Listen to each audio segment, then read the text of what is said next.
अस्सलाम वालेकुम। Lecture 101 B start करते हैं जी। कैफ 1 का खामोश हो जाएं।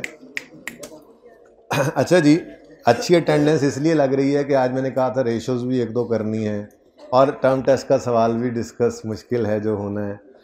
सवाल आसान ही था, मुश्किल नहीं था। अच्छा चलें। अच्छा जी, ज़रा दो रेशोज़ कंप्लीट कर लें। मैंने कहा था पहली 4 रेशोज़ जो हैं वो आज हो जाएं ताकि कल फिर मैं बाकी की जितनी 12-14 रेशोज़ बनती हैं, 12 तो कम से कम 14 रेशोज़ तो कम से कम करवा ही दूँ, फिर डिविडेंड कवर एंड पे भी हो जाए तो खैर है। आपको संडे के लिए कुछ याद करने के लिए दे दूँगा ताकि कल, ठीक है। कल सारे बच्चे रिकॉर्डिंग सुनने वाले भी सुबह पूरे टाइम पे, सुबह वाले कितने बैठे हैं? वैसे ज़्यादातर वही होने हैं माशाल्लाह, तकरीबन सारे ही वही हैं। तो आप सब ने जो है ना सुबह कोशिश करनी है 7:30 पहुँच जाए ताकि स्टार्ट ही बस 7:30 से कर दें ये रेशोज़ को, ठीक है। अच्छा जी सुने, खामोश हो जाएं, बोलना नहीं है भाई, बोलना नहीं है भाई, बोलना नहीं है बाजी, बोलना नहीं है, सब चुप कर जाएं प्लीज़। रिटर्न ऑन एसेट, तीसरी रेशो मैंने बात करनी शुरू की थी कि मैंने आपको ये भी कहा था कि कैपिटल एम्प्लॉयड भी एक तरह के एसेट्स ही होते हैं, करंट लायबिलिटीज़ माइनस कर दें तो, ऐसे ही कहा था ना।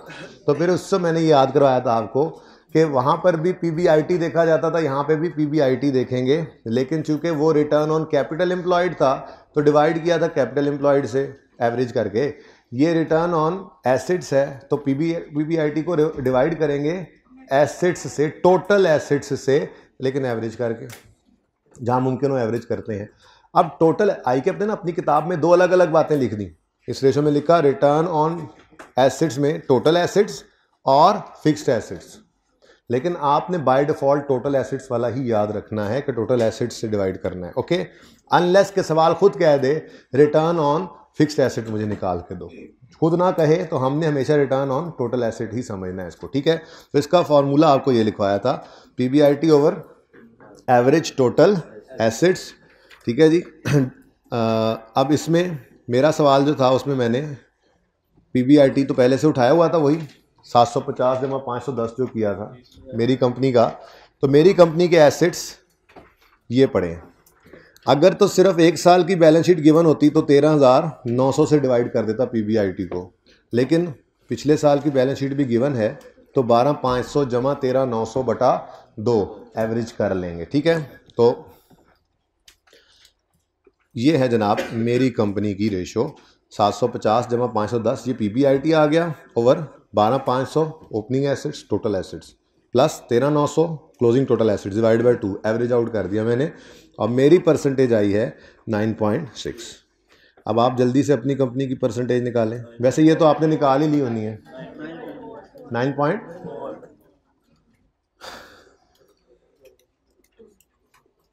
जिन्होंने निकाली उनका वेट कर रहा हूँ।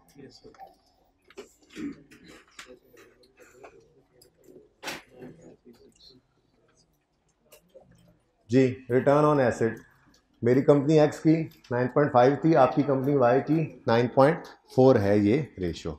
अब अगेन कॉपी पेस्ट क्यों करूँगा, हालांकि आपको पता है इतनी देर तो लिखने में भी लग जाती है। कौन से वाला कॉपी पेस्ट करूँ, ये वाला या ये वाला?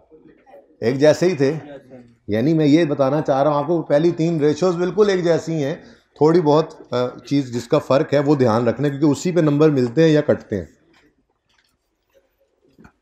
बल्कि ये भी ले जाएं, ये तो साथ ही है, ये तो हर रेशो में आ जाता है एक आधा नंबर देने के लिए, ठीक है।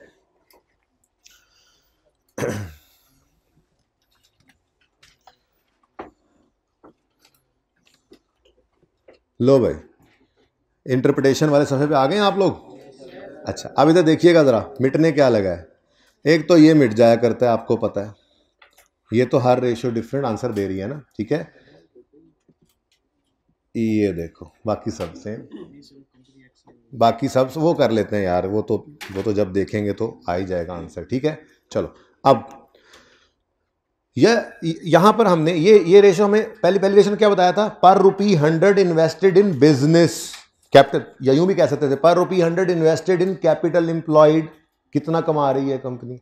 दूसरी ने बताया पर rupee 100 invested in equity, ordinary equity कितना कमा रही है कंपनी। अब ये क्या बताएगी, आप ही बता दो। पर रुपी, परसेंट में जो भी रेशियो है पर रुपी 100 ही बता रही है ना, पर rupee 100 invested in total assets. और अगर फिक्स एसेट यूज किया तो फिक्स एसेट बोल देना, कंपनी कितना कमा रही है, बाकी सब बात वही है। ठीक है, तो क्या फर्क पड़ा, हम यूं लिखेंगे company X is earning rupees 9.6, मैं राउंड नहीं कर रहा, अच्छा राउंड कर देता हूं जरा इसको, आपका कितना है 9.4, और फिर उसको 9 कर लूंगा, जरा दूर दूर रहे हैं। ठीक है, वैसे 9 पॉइंट, चलो यही लिख लेते हैं। Company X is earning rupees 9.6 पर rupee 100 invested in total assets. तो इसका मतलब कहानी तो सिर्फ इतनी सी थी पहली 3 रेशो में, थोड़ा सा याद रखना है हमने फॉर्मूला, चीज़ों को आसान रखे ना, थोड़ा सा याद रखना है फॉर्मूला। उसके बाद इस रेशो ने हमें क्या बताया, invested in business, 100 rupee invested in business, कितना कमा रहा है। इसने क्या बताया, 100 इन्वेस्टेड इन ऑर्डिनरी इक्विटी। इसने क्या बता दिया, 100 इन्वेस्टेड इन टोटल एसेट्स। इतनी सी बात है। ठीक है, तो company X is earning rupees 9.6 पर rupee 100 invested in total assets as compare to rupees कितने आपके 9.4 of company Y, therefore company X, ऐसे नहीं मैं भी बेटर हूं कहीं पे, company X is better, however it is better to compare these results. ये तो आपको समझा दिया है ना। ठीक है, तो ये आसान बात है, 5-7 मिनट लगने थे इसलिए मैंने ये कहा चलो स्टार्ट में ही कर लें इसको। ठीक है जी, लिखें लिखें, तरतीब आपको पता है, पहले 3 सफ़े आपने इस काम के लिए अलग किए हुए हैं। पर्चे में ये तरतीब है जो मैं कर रहा हूं, पर्चे में यूं कर लेना, अगर वो इंटरप्रिटेशन मांग लेना तो रेशो निकाली, साथ ही इंटरप्रिटेशन में 1-2 लाइनें लिख ली, फिर आगे चले फिर आगे चले, और क्विकली करना, ज्यादा कहानियां नहीं लिखनी है वरना ये फेल करवा देगा। सब टॉपिक सबसे आसान है, इसी वजह से फेल करवाता है, क्योंकि इस पे सब ऐसे बाजू चढ़ा के कहते हैं बस इसको तो नहीं छोड़ना। यही सवाल तो एक आता है हमें पर्चे में, तो जो आते होते हैं जिन पे टाइम लगाना होता है वो भी इधर लगा देते हैं, नहीं करना ऐसा। ठीक है, ये एक समंदर की तरह से टॉपिक है जिसके अंदर जितना डूबते चले जाओ डूब सकते हो, लेकिन मजबूरी क्या है, 3.25 घंटा, जिसमें 15 मिनट पढ़ाई के सिर्फ रीडिंग के, तो 3 घंटे में हमने इसके गिवन नंबर्स के अंदर रहते हुए इसके अंदर कमेंट्स करने हैं। तो जितने हो सके उतने को मैं लिखवा दूंगा, जिससे उसको आइडिया हो जाएगा कि टॉपिक इसको आता है, बच्चे को टॉपिक आता है, टेक्निकल टर्म्स कुछ पता है, लॉजिकली पता है ये रेशो क्या बताती है। इतवार को ये रेशो लाजमी याद कर लेना, क्योंकि सोमवार से कहानी सिर्फ ये नहीं है 2-2 लाइनों की, मामला तो वहां पे बिगड़ेगा जब इस तरफ डेक्टर की रेशो होगी और उस तरफ कैपिटल एम्प्लॉयड की रेशो होगी और इधर से सेल की रेशो पड़ी होगी और हम तीनों को इकट्ठा भी देख रहे होंगे, तो बात वो सीखने वाली होती है। तो आहिस्ता आहिस्ता उनको देखेंगे, प्रैक्टिस वो होती है, लेकिन बेस होगी तो काम करेंगे ना ऐसा। ठीक है, चलें जी, उम्मीद है लिख लिया होगा आपने। पहले 3 सफ़ों पे ये काम चलेगा, चौथे सफ़े से इंटरप्रिटेशन की हेडिंग देके इंटरप्रिटेशन आप अलग अलग करते आ रहे हैं। ये सिर्फ आपकी रिवीजन के लिए है, ताकि आप एक दफ़ा ये सफ़ा पहले 3 सफ़े जब खोलें तो यहां से, इधर नहीं सिर्फ इधर से आपकी रेशो का टॉपिक रिवाइज हो जाए फॉर्मूलाज की हद तक, और उसके बाद इंटरप्रिटेशन वाला सफ़ा खोलें तो ये अंग्रेजियां इकट्ठी लिखी हूँ, आप एक नज़र डालें तो आपका ये टॉपिक, तो 10 मिनट में ये टॉपिक रिवाइज हो जाए करना है आपका। यानी आप जब ये टॉपिक कर लोगे ना तो आप हर रोज़ अकाउंटिंग करने बैठो तो 10 मिनट में इस पर आंख फेर लोगे तो ये रिवाइज ही होगा। ये तो ऐसे ज़बरदस्त बन जाएगा फिर, ठीक है ना, करोगे ना ऐसे ही। रोज़ के 10 मिनट बेहतर हैं कि एंड पे जाके फिर नए सिरे से याद करने बैठ जाओ। तो जब भी अकाउंटिंग करने बैठोगे ये 2 सवालों में नज़र डाल लोगे 10 मिनट के अंदर, क्विकली बस ऐसे ही नज़र फेर ली, हाँ ठीक है रिकॉल हो रही है, सही है, जाने दो आगे। ठीक है, चलें बस एक और रेशो करवा के फिर चलते हैं अपने टर्म टेस्ट की तरफ।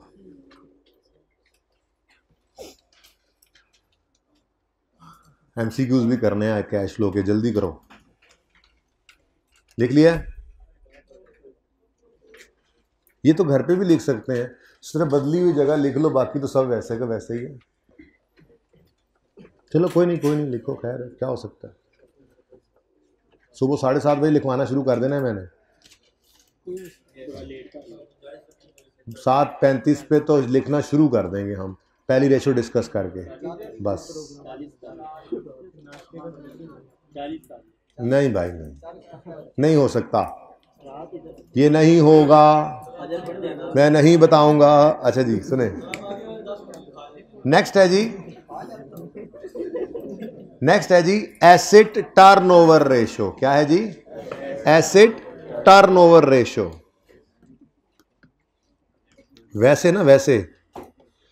वैसे टर्नओवर कहते हैं सेल्स को, ठीक है ना। अब इस रेशो के नाम से अंदाज़ा होगा आपको कि ये रेशो हमें खींच के ले जा रही है किस तरफ, कि अगर आप एसेट्स में इन्वेस्ट करते हैं, कितने की बात नहीं हो रही, वो मैं बात बताऊंगा, 100 की बात करेगा या 1 की बात करेगा वो बाद में बताऊंगा, ठीक है। हम यूँ कहेंगे अगर किसी ये ना असल में आप कहोगे एक ही बात को डिफरेंट, भाई एक ही बात को डिफरेंट तरीक़ों से देखा जा सकता है, ठीक है ना। कोई बंदा किसी भी एक रेशो को पकड़ ले, कहे जी मैं इस हिसाब से मैं डिसीजन मेकिंग करना चाह रहा हूँ, तो हम यहाँ पर ये देखेंगे कि अगर हम किसी कंपनी के एसेट्स में इन्वेस्टमेंट करें तो कितनी सेल जनरेट होती है, और अल्टीमेटली सेल जितनी ज़्यादा जनरेट होगी उतने ज़्यादा प्रॉफिट्स होंगे, और फिर इसी तरह से बात जो है वो बात तो प्रॉफिटेबिलिटी की ही हो रही है यहाँ पे भी, ठीक है ना।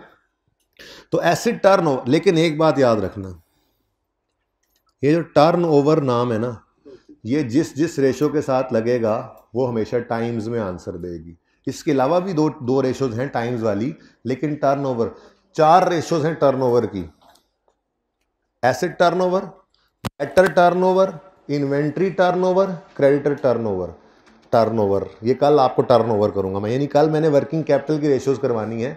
वो बेसिकली 3 से 4 रेशोज हैं और बाकी 3 जो हैं वो टर्नओवर वाली ऑपोजिट होती हैं, वो आराम से हो जाती हैं, ठीक है ना। लेकिन इसके अलावा भी और वर्किंग कैपिटल की रेशोज के बाद हम लिक्विडिटी की 2 रेशोज पढ़ेंगे और डेट की 1 रेशो पढ़ेंगे, बस इतनी सी हैं। वो सेल्स और एक्सपेंस वाली रेशो बहुत आसान है, वो इतनी ज़्यादा परेशान कुन नहीं है, आसान कैलकुलेशन, आसान याद रखना, ठीक है ना। तो बस ये याद करा रहा था आपको इस वक्त, टर्नओवर रेशो जब भी आएगी ना तो आंसर टाइम्स में आता है, इतने गुना। टाइम्स का मतलब क्या होता है, इतने टाइम्स, इतने गुना, ठीक है। चलो अब फॉर्मूला इसका है जी नेट सेल्स। देखो बात किसकी हो रही है, टर्नओवर की, सेल्स को देखना है, ठीक है, और नीचे वही एवरेज कैपिटल एम्प्लॉयड है, ठीक है ना। अब आप कहोगे सर नाम तो इसका एसेट टर्नओवर है, डिवाइड कर रहे हैं हम एवरेज कैपिटल एम्प्लॉयड से, तो इसी के लिए तो वो जुमला बोला था पिछली क्लास में भी और इस क्लास के आते ही कि कैपिटल एम्प्लॉयड भी एक तरह के एसेट्स ही हैं। तो नाम उसका एसेट टर्नओवर है, लेकिन दरअसल हम वही बात कर रहे हैं कि अगर एक रुपया बिजनेस में इन्वेस्ट करें तो कितनी सेल जनरेट होती है। ये रेशो बता रही थी 100 रुपया अगर बिजनेस में इन्वेस्ट करें तो कितने रुपए प्रॉफिट आता है। यहाँ पे कह रहे हैं वही बात, थोड़ी सी डिफरेंट सेल के तरीके से देख रहे हैं, अगर 1 रुपया बिजनेस में इन्वेस्ट करें तो कितने रुपए की सेल जनरेट होती है टाइम्स में, ठीक है। तो लिखो net sales over average capital employed, वो फॉर्मूला वाली जगह पे तो लिख लिया करो ना, यानी कि पहले सफ़े यहाँ पर ये इस कॉलम में ना ये रेशो ये फॉर्मूला लिख रहा हूँ, लिख लिया करो, net sales over average capital employed. सिर्फ इसका नाम ही धोखा देता है, बाकी सारी रेशोज जो है ना वो नाम से पकड़ी जाती हैं, ये नाम से नहीं पकड़ी जाती, इसलिए बड़ी फेवरेट भी है। लेकिन आपने इतनी बार इसको देखते हुए सोचते हुए करना है, हर बार ये नाम से नहीं पकड़ी जाती, तो अब सबसे ज़्यादा याद ही आपको यही हो जाएगी, ठीक है ना। तो एसेट टर्नओवर रेशो का फॉर्मूला ज़रा नाम से डिफरेंट है, ठीक है। नेट सेल्स ओवर एवरेज,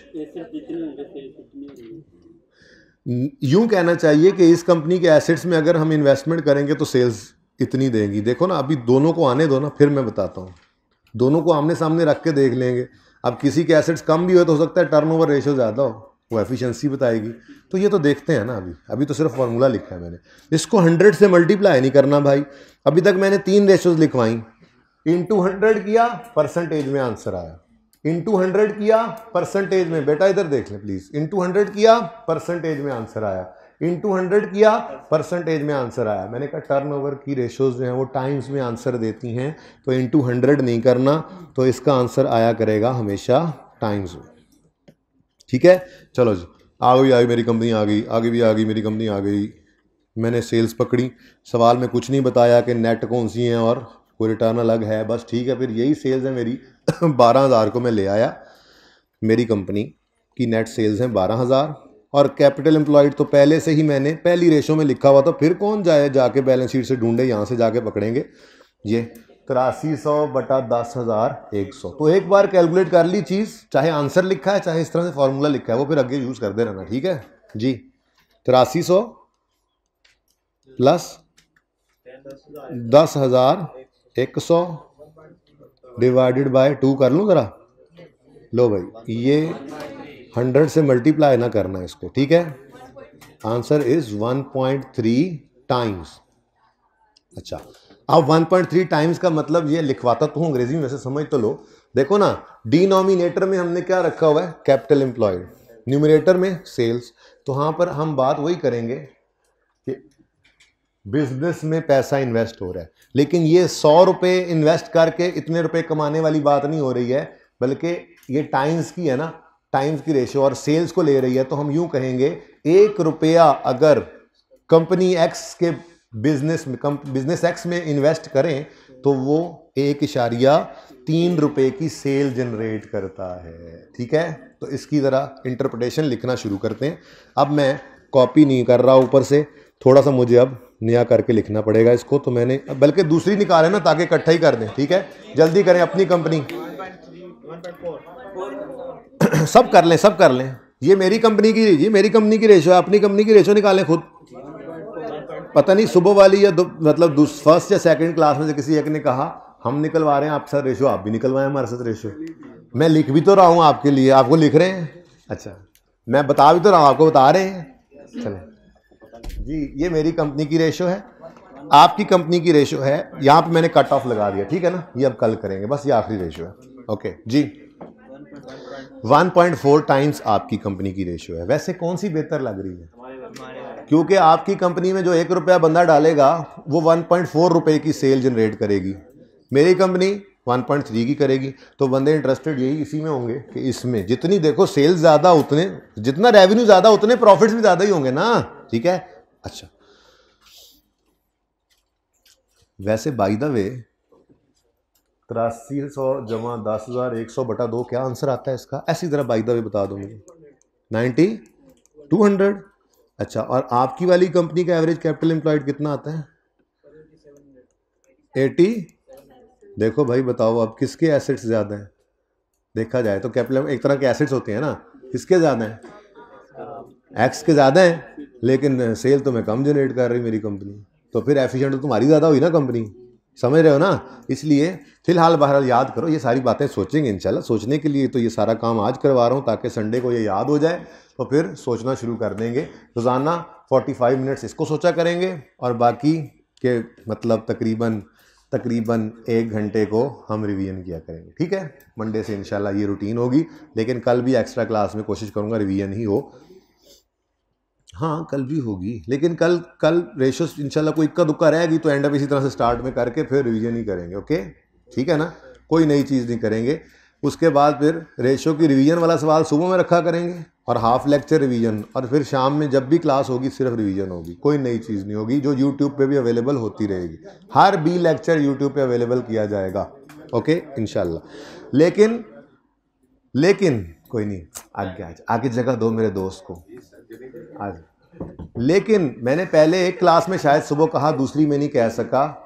अगर किसी बच्चे ने इस क्लास को नहीं लिया और ये सोचा कि मैं यूट्यूब पे ले लूँगा और फिर अगले दिन कहा अच्छा कल ले लूँगा और फिर चलो प्रेप लीव होती है तो ले लूँगा, या तो वो छोड़ देगा या वो जब करने बैठेगा तो उसकी प्रेप लीव में उसकी तैयारी के ऊपर इम्पैक्ट पड़ेगा। इसलिए अगर खुदा ना खास्ता कोई बच्चा फिजिकली क्लास में नहीं आता तो इसको इंश्योर करे कि खाना तो छोड़ सकता है, सोना तो छोड़ सकता है, सिर्फ नमाज पढ़ने जाएगा और लेक्चर ज़रूर लेगा, ये नहीं छोड़ सकता जो यूट्यूब पे होगा, नहीं तो फिर अपने नुकसान के ज़िम्मेदार खुद होंगे। ठीक है, एक्स्ट्रा थोड़ा सा काम है तो भाई है भी तो आखिरी हफ्ता तकरीबन आगे जो शुरू होना है मंडे से, तो ये आखिरी जोर है छुरी के नीचे जो लगाना है। बच गए तो बच गए, चल गई तो चल गई है। अच्छा चल जानी है। अच्छा चलें जी, लिखें बेटा, कुछ लिमिटेशंस हैं, रेलेवेंट तो बिल्कुल है, तो लिमिटेशंस हम पढ़ेंगे। मैंने कहा कुछ लिमिटेशंस तो ज़रूर हैं लेकिन डिसीजन करना रेलेवेंट है, फिर भी लिमिटेशंस को मद्देनज़र रखते हुए। पर फिलहाल लिमिटेशंस को साइड पे रखो, वो एंड पे बताऊंगा आपको। फिलहाल रेशो एनालिसिस एक बड़ा यूज़फुल टूल है और हम बिल्कुल इसके ऊपर डिसीजन मेकिंग करते हैं, इसको देख के करते हैं, लेकिन लिमिटेशन ज़रूर हैं इसमें। कुछ मसले मसाइल हैं जो आपके जहन में आना शुरू हो चुके हैं, आने दो, बता दूंगा एंड पे कि ये लिमिटेशंस हैं, इनके समेत हम इसको यूज़ करते हैं फिर भी, क्योंकि इसके अलावा और क्या करें, फिर ये तो डाटा ही यही होता है हमारे पास। ठीक है जी बच्चों, लिखो जी, कंपनी एक्स इज जनरेटिंग, इधर देखो, ₹1 RE1 ₹1 की सेल ये बतानी है, ₹100 नहीं बता रहे यहाँ पे, ठीक है ना, ₹1 सेल, ठीक है। तो कंपनी एक्स इज, ये मैंने जनरेटिंग लिखने की कोशिश की थी, generating, company X is generating ₹1 sale पर, सॉरी ₹1 ये तो 1.3 था, मुझे 1 लगा, ₹1.3 सेल पर ₹1, यहां पे ₹1 पर ₹1 invested in business, invested in, क्योंकि कैपिटल एम्प्लॉयड है ना तो इन्वेस्टेड इन बिजनेस ही लिखेंगे, लाइक फर्स्ट रेशो, क्योंकि डिनोमिनेटर में क्या पड़ा है, कैपिटल एम्प्लॉयड पड़ा है ना, ठीक है, डिनोमिनेटर में तो ठीक है, ओके, और सही है। जिसके डिनोमिनेटर में एवरेज कैपिटल एम्प्लॉयड आ रहा है, average capital employed CE capital employed है, अच्छा एवरेज कैपिटल, एवरेज ना यार तू तो ना कर अब ऐसे, एवरेज कैपिटल एम्प्लॉयड, चलो अब थोड़ा सा शायद याद रह जाए क्या लिखा होगा, वैसे होना चाहिए आपको पता। अच्छा, तो जिसकी डिनोमिनेटर में एवरेज कैपिटल एम्प्लॉयड आ रहा है उसकी ये बात तो सेम ही होगी ना, इन्वेस्टेड इन बिजनेस वाली बात, एवरेज कैपिटल एम्प्लॉयड रेशो 1 में, तो ₹100 इन्वेस्टेड इन बिजनेस, इतना प्रॉफिट कमाया। लेकिन जहां पे हम सेल ₹1 कंपनी एक्स में इन्वेस्ट कर रहे हैं तो इतनी सेल जनरेट होती है, ये बता रहे हैं। तो बात तो इन्वेस्टेड इन बिजनेस वाली करनी है, लेकिन बात कर रहे हैं ₹1 इन्वेस्ट करने पर कितने रुपए की सेल जनरेट की इसने, ठीक है, तो ₹1 के इक्विवेलेंट बात कर रहे हैं इन्वेस्टेड इन बिजनेस। अच्छा जी, company X is generating ₹1.3 sale पर ₹100 इन्वेस्टेड इन बिजनेस एज ₹1 है ना, अच्छा, invested in business as compare to ₹1 point कितना है आपकी कंपनी का 4 ऑफ कंपनी वाई, देयरफॉर आपकी कंपनी इज अगेन बेटर। और अगली बात आप कॉपी पेस्ट कर सकते हैं जी, ये तो हर रेशो में कर सकते हैं, अगर वक्त हो, मौका हो, मार्क्स हो तो ये लाइन ज़रूर लिख दें, लेकिन प्लीज़ अगर वो इंडस्ट्री एवरेज दे दे, अगर वो इंडस्ट्री एवरेज या कंपैरेटिव ईयर दे दे तो उसको ये नहीं कहना भाई it is better to compare these results with interest, नहीं, वो फिर करके उसको बताना कि ये है इंडस्ट्री एवरेज से इसका फ़र्क कम है या ज़्यादा है, प्रीवियस ईयर से इम्प्रूवमेंट है या डिटीरियोरेशन है, वो बता देना फिर, ठीक है। चल अगेन हर रेशो के नीचे 4-5 लाइनें आपने छोड़ते रहना है, चाहे कुछ भी ना लिखें हम, वो जगह खाली रह जाएगी ना, लेकिन कोई चीज़ आगे अच्छी लग जाती है, वेरिएशन की कोई रीज़न, जी कैपिटल एम्प्लॉयड क्यों बढ़ता है, क्यों कम होता है, 2 बातें मैंने अगर लिखवानी है तो नई जगह पे लिखेंगे क्या, अच्छा है ना, यहाँ 2 लाइनें पड़ी होंगी तो मैं वहाँ पे आके लिख दूंगा कैपिटल एम्प्लॉयड के बढ़ने की ये वजह भी हो सकती है, ये भी हो सकती है, कम होने की ये वजह भी हो सकती है, ये भी हो सकती है, और ठीक है ना। तो ऐसी कोई चीज़ आके पसंद आ जाती है तो 3-3 4-4 लाइनें खाली पड़ी हैं वहाँ पे आके लिख लेंगे, ताकि एक ही जगह वो बंच बनता जाए जो कम से कम हो और मैक्सिमम मार्क्स दे सके, वरना तो फिर नोट वाला मसला है ही जो आपने करना है, ठीक है, तो उससे आपको बचाना चाह रहा हूँ मैं, ठीक है जी। आज के लिए ये 4 रेशोज ही हैं, इनको आज याद कर लीजिएगा ताकि कल जो बाकी की 14 रेशोज मैं करवाऊँगा वो आपको फिर संडे पे याद होने के लिए ये भी ना ऐड करनी पड़े, ठीक है।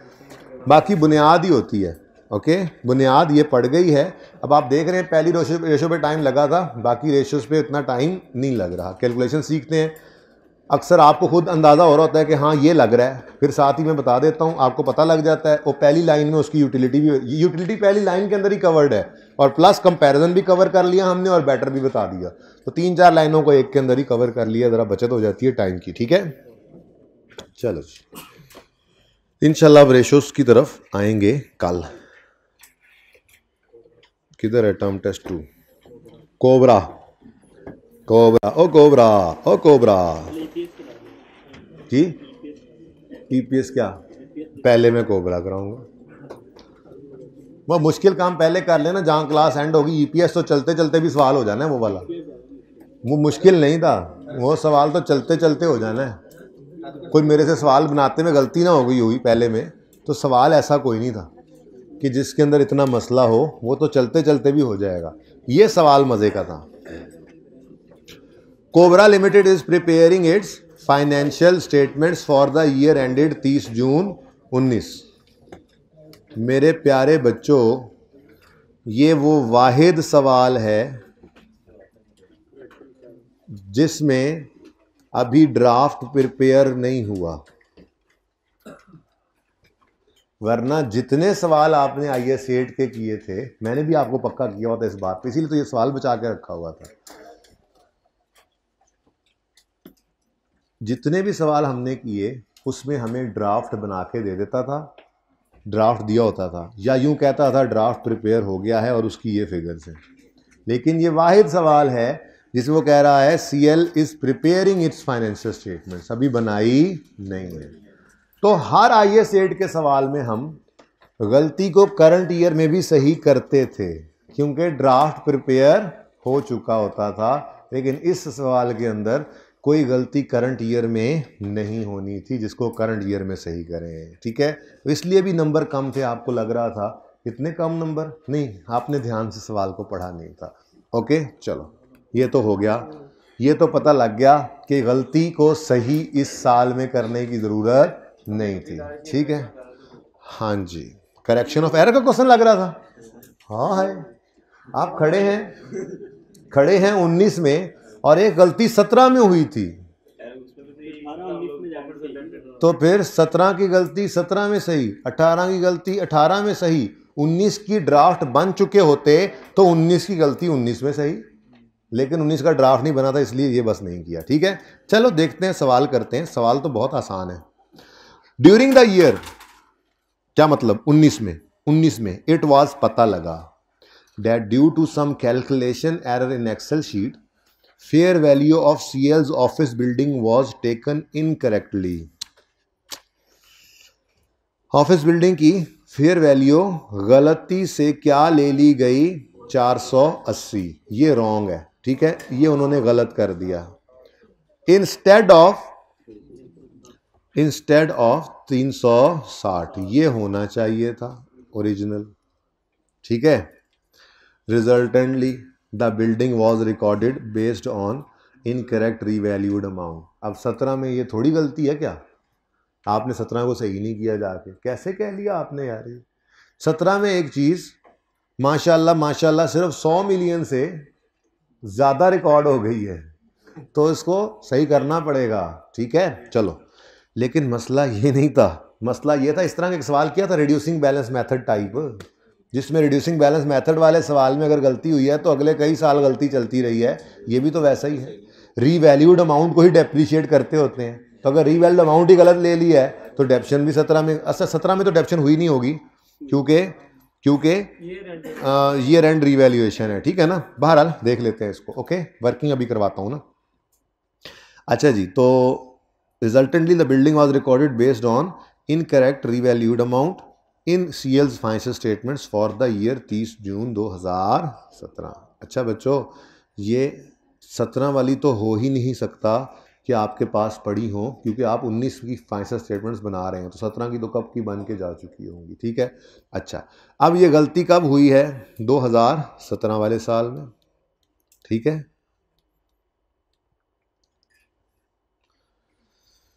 ठीक है जी। This building was acquired on यकम जुलाई 15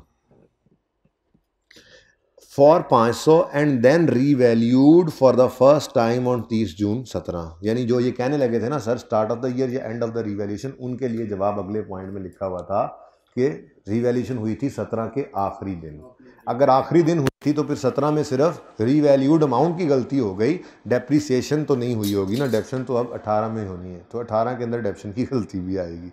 अच्छा, CL follows revaluation model for subsequent measurement of its building classified as PPE and charge adaptation over its useful life of, मतलब की बात तो सिर्फ इतनी सी थी, रेजल्ट वैल्यू कोई नहीं थी वैसे सवाल में, होती तो वो भी कंसिडर कर लेते। Using straight line method CL accounts for revaluation on net replacement value method and transfers maximum amount from surplus to retained earnings on. और यार इतनी लंबी कहानी में हमारे मतलब की तो सिर्फ ये बात थी, बाकी हमें सब पता है वैसे ही। ठीक है, As on 30 June 17 the revalued amount of building has been लो जी, sorry 30 June 19 the revalued amount of building has been determined at 320 million. इस साल के एंड पे भी ये रीवैल्यू हुई है, ठीक है। तो भाई इस साल की फाइनेंशियल स्टेटमेंट्स तो बनी ही नहीं ना, तो इस साल की फाइनेंशियल स्टेटमेंट्स के एक्सट्रैक्ट्स अगर उसने मांगे हैं तो बिल्कुल हमारी बैलेंस शीट में बिल्डिंग 320 पर ही हम दिखाएंगे, लेकिन ये नहीं कहेंगे कुछ गलती भी इस साल में है, डेप्रिसिएशन वगैरह की गलती इस साल के अंदर कोई नहीं अज्यूम करेंगे। जब इस साल पता लग गया तो इस साल सही वाली अमाउंट लेंगे ना, इस साल में गलत वाली अमाउंट्स लेंगे ही नहीं, ठीक है। और सही है। तो ये वाहिद सवाल था जिसमें ये खूबसूरती थी, जो खूबसूरती पीली पड़ गई है आज, ठीक है। अच्छा वैसे इस टर्म टेस्ट में ये 23 नंबर का सवाल हम डिस्कस कर चुके हैं। मेरा नहीं ख्याल कि इसमें से कोई बच्चा ऐसा होगा कि जो 16-17 से कम पे रुका होगा। ये इतना आसान सवाल था, 2-4 पॉइंट्स हैं टोटल मिलाकर, जो एडजस्टमेंट्स थी उनके नंबर इतने ही थे। फिर ये कैसा लगा था सवाल? ये आसान सवाल था। अब 50 नंबर के पर्चे में से खैर से 33 तो आपने मुंह से आसान कह दिए हैं, 33 चलो 3 नंबर उसके मुश्किल थे जिसने नंबर कटने थे कैश लो में, 30 हो गए और पास तो वैसे ही हुए पड़े हो, ठीक है। फिर MCQ 2 अलग, फिर EPS का सवाल अलग, फिर इसमें भी लड़ाई झगड़े के ऊपर कुछ मार्क्स अलग। तो पर्चे में एक गादा सवाल मुश्किल हुआ ही करता है बरकत के लिए, लेकिन आसान सवाल भी मौजूद हुआ करते हैं, ठीक है। अच्छा चलो जी वापस आए, कहाँ थे हम? मैंने कहा ज़रा तसल्ली दे दूं, और जी पास तो आप इंशाल्लाह हो ही जाएंगे। अब वो कहता है prepare extracts from statement of financial position related notes to the financial and एक तो उसने CL की बैलेंस शीट के एक्सट्रैक्ट्स मांग लिए, ठीक है, एक्सट्रैक्ट्स रेलेवेंट एक्सट्रैक्ट्स है, ठीक है। अच्छा अगली बात उसने कहा रेलेवेंट नोट्स भी बनाओ। रेलेवेंट नोट्स तो फिर एक ही नोट बनेगा, रिलेटेड नोट जो है वो करेक्शन ऑफ एरर का नोट हमने बनाना था। कहते हैं जी करेक्शन का रेक्टिफिकेशन का सवाल आ गया, correction of error, related note कौन सा बनेगा? Error correction note, okay. बड़े आए IAS 8 तैयार है। मैंने कहा ज़रा ऐसे ज़रा टेंशन रहनी चाहिए, ये ताल्लुक़ अल्लाह से बना रहे हैं, या अल्लाह पास कर दे, मेहनत भी करते रहें, ठीक है। तो ऐसे सवाल एक आधा बचाया होता है। पहले मैंने इसको मॉक में देने लगा था, फिर मैंने कहा यार रहन दो, इधर ही करा लो, मॉक के बाद कुछ आए कुछ ना आए, कुछ दें ना दें, ये सब देंगे इंशाल्लाह। तो सब दे के सब मेरे पास आ जाएंगे तो समझा लूँगा, बात इतनी कोई नहीं है, एक बार बस सामने होने की देर होती है, ठीक है इंशाल्लाह। चलें जी, तो रिक्वायरमेंट को अब एड्रेस करेंगे। वैसे तो आपने एक सफ़ा पहला पूरा छोड़ देना है रिक्वायरमेंट के लिए, जिसमें 4-5 लाइनों में बैलेंस शीट का एक्सट्रैक्ट बन जाएगा, क्योंकि आपको पता है PPE नज़र आएगा और रीवैल्यूएशन सरप्लस। इनकम स्टेटमेंट उसने मांगी नहीं, अदर कंप्रिहेंसिव इनकम उसने मांगी नहीं, ये तो हम नहीं बना रहे। फिर नोट में जाएंगे तो नोट के अंदर हम बताएंगे कौन कौन से इम्पैक्ट हिट हुए, अंग्रेजी से अंग्रेजी लिख के, ठीक है। तो इसलिए एक सफ़े के ऊपर आपकी रिक्वायरमेंट आराम से पूरी आ जाएगी। तो दूसरे सफ़े पे आपने लिखना है वर्किंग नंबर 1।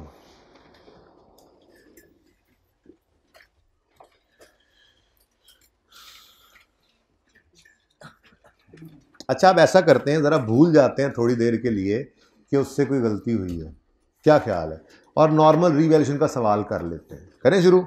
चलो बिस्मिल्लाहिर्रहमानिर्रहीम। 1 जुलाई को एसेट खरीदा, डेट, ठहर जा, डिस्क्रिप्शन,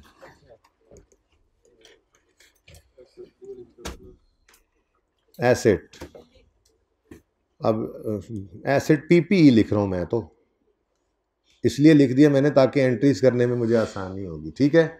उसके बाद रीवैल्यूएशन सरप्लस और प्रॉफिट एंड लॉस, ठीक है जी। चलो किस दिन एसेट खरीदा था बच्चों?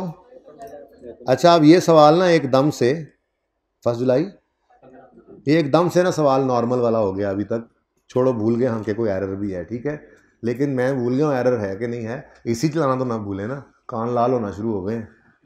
अभी तो बच्चों ने भी कान लाल करने हैं इस सवाल में जी मेरे।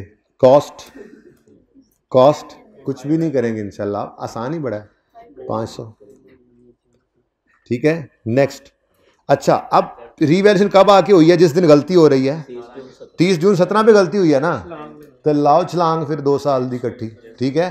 तो अच्छा पर्चे में ना ऐसे वर्किंग्स नहीं करते रहना, पर्चे में तो बस यूं लिख देना है 30 जून 17 पे डेप्रीसिएशन ऑफ 2 ईयर्स, बस ये लिखो वर्किंग है, बस 2 years लिख दिया मैंने। अब कैलकुलेटर के ऊपर डायरेक्ट ही करो काम। अगर वर्किंग का दिल करेगा तो मैं कर भी दूंगा, लेकिन मेरा नहीं ख्याल कि अब कोई करनी चाहिए ये वर्किंग अब। तो 500/10 इंटू 2 कर दूं या चलेगा काम जी? कितना? 100। 100 की डेप्रिसिएशन 2 साल की हो गई और बुक वैल्यू कितनी आ गई? 400। ये है जी बुक वैल्यू 30 जून 17। ठीक है, आगे चलें। अब गलती हुई कोई नहीं, गलती हुई कोई नहीं, चलो 30 जून 17 पर एक लाइन खाली छोड़कर रीवैल्यू करें। रीवैल्यूड अमाउंट, इतना आसान सवाल सर। 360 भाई गलती नहीं हुई मैंने कहा है। अच्छा 360, 460 लिख के को गलती नहीं हुई, गलती नहीं हुई। और भाई वो हुई है, वो तो वही तो गलती हुई है, हमने उसको इग्नोर किया है फिलहाल। ठीक है, हाँ भाई बेटा सुनो, सीएल की बिल्डिंग गलती से 460 पे ले ली थी, हालांकि वो बनती थी 360। तो मैं गलती वाली बात को कह रहा हूं, मत अज्यूम करो गलती नहीं हुई। अभी गलती भी कराता हूं, ठीक है जी। पहले ओरिजिनल तो कर लें, फिर रॉन्ग भी देख लेंगे। ओरिजिनल पहले करते हैं, रॉन्ग पहले करते हैं। आदत क्या है? ओरिजिनल पहले करते हैं ना, तो ओरिजिनल पहले कर रहा हूं मैं। ठीक है जी।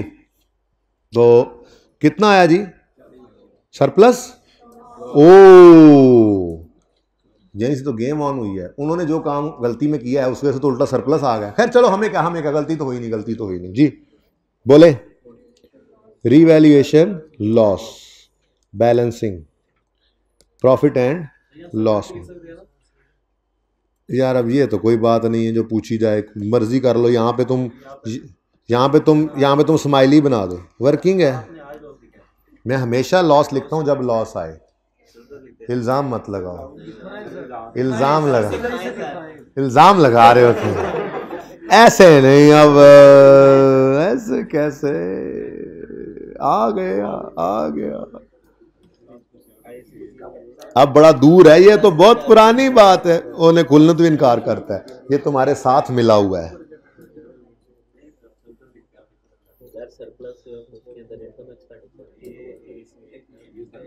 इसमें सरप्लस है, ये नहीं निकालना भाई के सामने। वो मतलब सरप्लस है तो सरप्लस लिखा है, ये वो बात हो रही है। ये भी सरप्लस है तो है। अच्छा ये भी दिखाते चले, रिवेल सरप्लस आया है तो सरप्लस लिखा है। अच्छा ये तो होता है, सरप्लस आया है तो सरप्लस लिखा है। या अल्लाह को लॉस भी लग जाए। लॉस आया तो हमने लॉस लिखा था, दाम लगा दिया तुमने, जाती किया तुमने। अच्छा जी चलें, ये भाई को याद कराना था भाई, वरना को हमारा मुकाबला थोड़ा ही है। तो मेरा छोटा सा चुन्ना सा भाई है, टेस्ट कितने गया? ये रहा। अच्छा जी, पिछड़ गया था मेरे से कुंभ के मेले में। लोगों ने कुंभ का मेला कहना सुनिया सी, कुंभ का मेला की हुंदा? वाह रे वाह शहजादे। चल भाई मौज ही बड़ी होती शाम वाली क्लास में, जितना हो गया ठीक है। एक्स्ट्रा जो है गपशप लगाई, हेलो हाय की, और चाय पीनी है, बुलाओ यार साकिब को। अच्छा जी, पता नहीं उन्होंने को इन्ना दूध भी होता है कि नहीं। आप लोग ज्यादा हैं और उनको कोई कमी। बुलाओ यार उसको, जरा चेक कर ले। अच्छा जी सुने, नहीं तो अद्धी प्याली बनवा देना प्लीज। रिवैल्यूएशन लॉस आ गया। उसके बाद जी फिर अच्छा, अब इससे ना यहाँ से आगे जंप ना लगाओ, मेरा मशवरा है। क्यों? क्योंकि उसने इस दिन ना गलती की थी, तो उसकी फिर अगले साल की डेप्शन और होगी, हमारी और होगी फिर अगले साल। तो इसलिए अब इससे आगे जंप ना करो, क्योंकि मैंने ओरिजिनल रॉन्ग देखना तो है ना, जब गलती करानी है तो फिलहाल तो नहीं है गलती। अच्छा उसके बाद जी 30 जून 18 आया होगा, और अब हम करेंगे इसको डेप्रीशिएट। अब डेप्रीसिएशन ऑफ 1 ईयर होगी, लेकिन इधर देखो ये मैंने कितने साल पे किया था? 10 साल पे। और यहाँ पर डेप्रीसिएशन लेंगे 8 साल पे। डेप्रीशिएट ओवर 8 ईयर्स, बस इतना लिख लेना। वर्किंग है, अब कौन लिखता रहे 360 और 40 डिवाइड, बस कैलकुलेटर पे करो। वर्किंग है, टाइम बचाओ। ठीक है जी, 45 और +5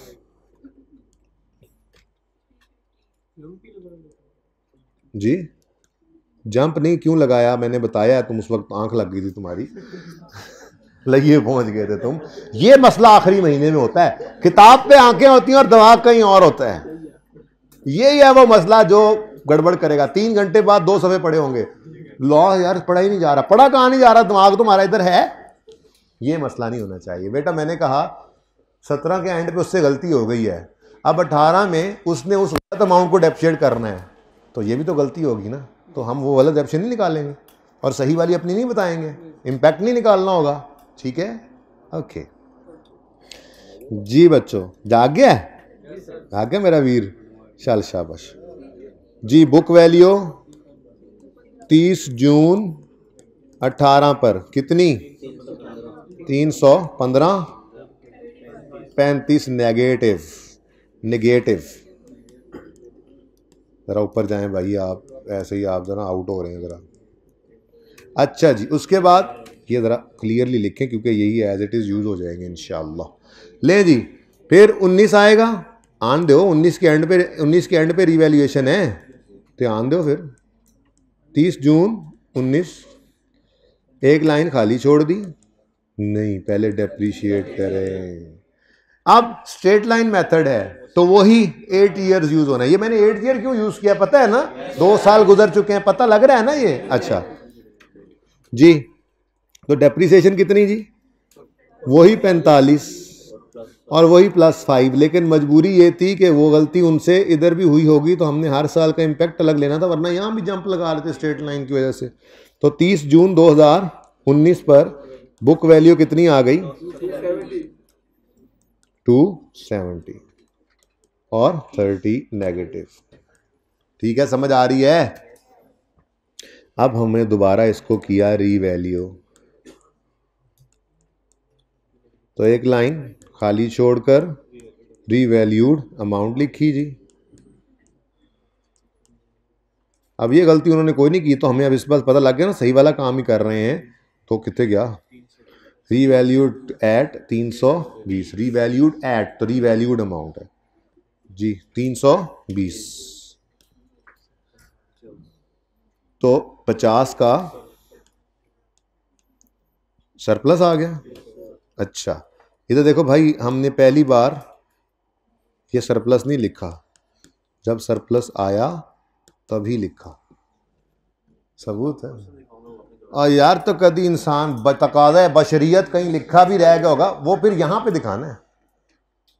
हो सकता है आपने गलत लिखा हो, बट पॉसिबल। ठीक है जी जी, नहीं रिवैल्यूएशन लॉस जब हो तो लॉस ही लिखना है। अच्छा शुक्र है अभी आप मेरे पास ही हो तो ये गलती पकड़ेगी, वरना कल कल किसी और को जाके कहते सरप्लस भी आया तो सर लॉस ही लिखते हैं।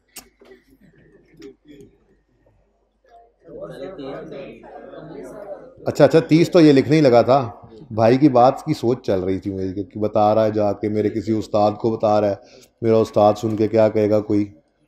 अच्छा जी 20, ठीक है, यहां पे मैं कर रहा हूं क्लोज। अच्छा बच्चों, एक मजे की बात बताऊं आपको यार, ये तो कोई बात ना हुई फिर है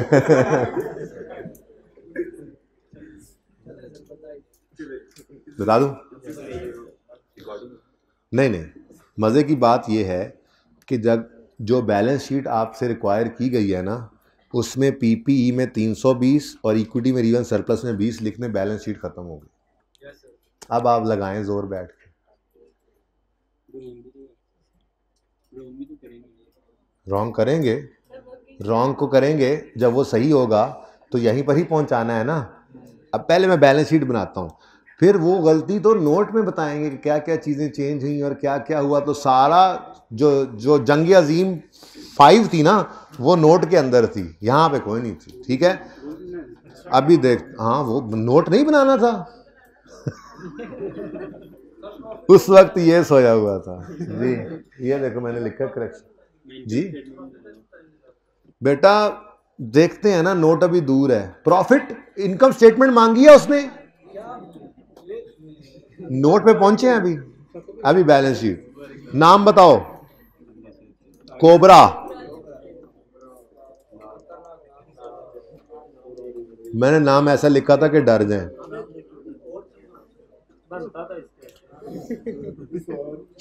बेटा चुप करो। फाइनेंशियल स्टेटमेंट्स को प्रिपेयर कर रहे हैं। रिक्वायरमेंट में उसने किधर गया, CL statement of financial position मांगी है, तो स्टेटमेंट ऑफ फाइनेंशियल पोजीशन पूरा लिखना पर्चे में। और किस साल की मांगी है, 30 जून 19 की मांगी है, ठीक है।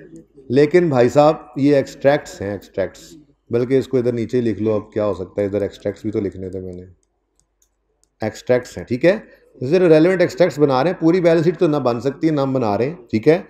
For the age on 30 June 2019 जी। अब बच्चों इधर देखो, 30 जून 2019,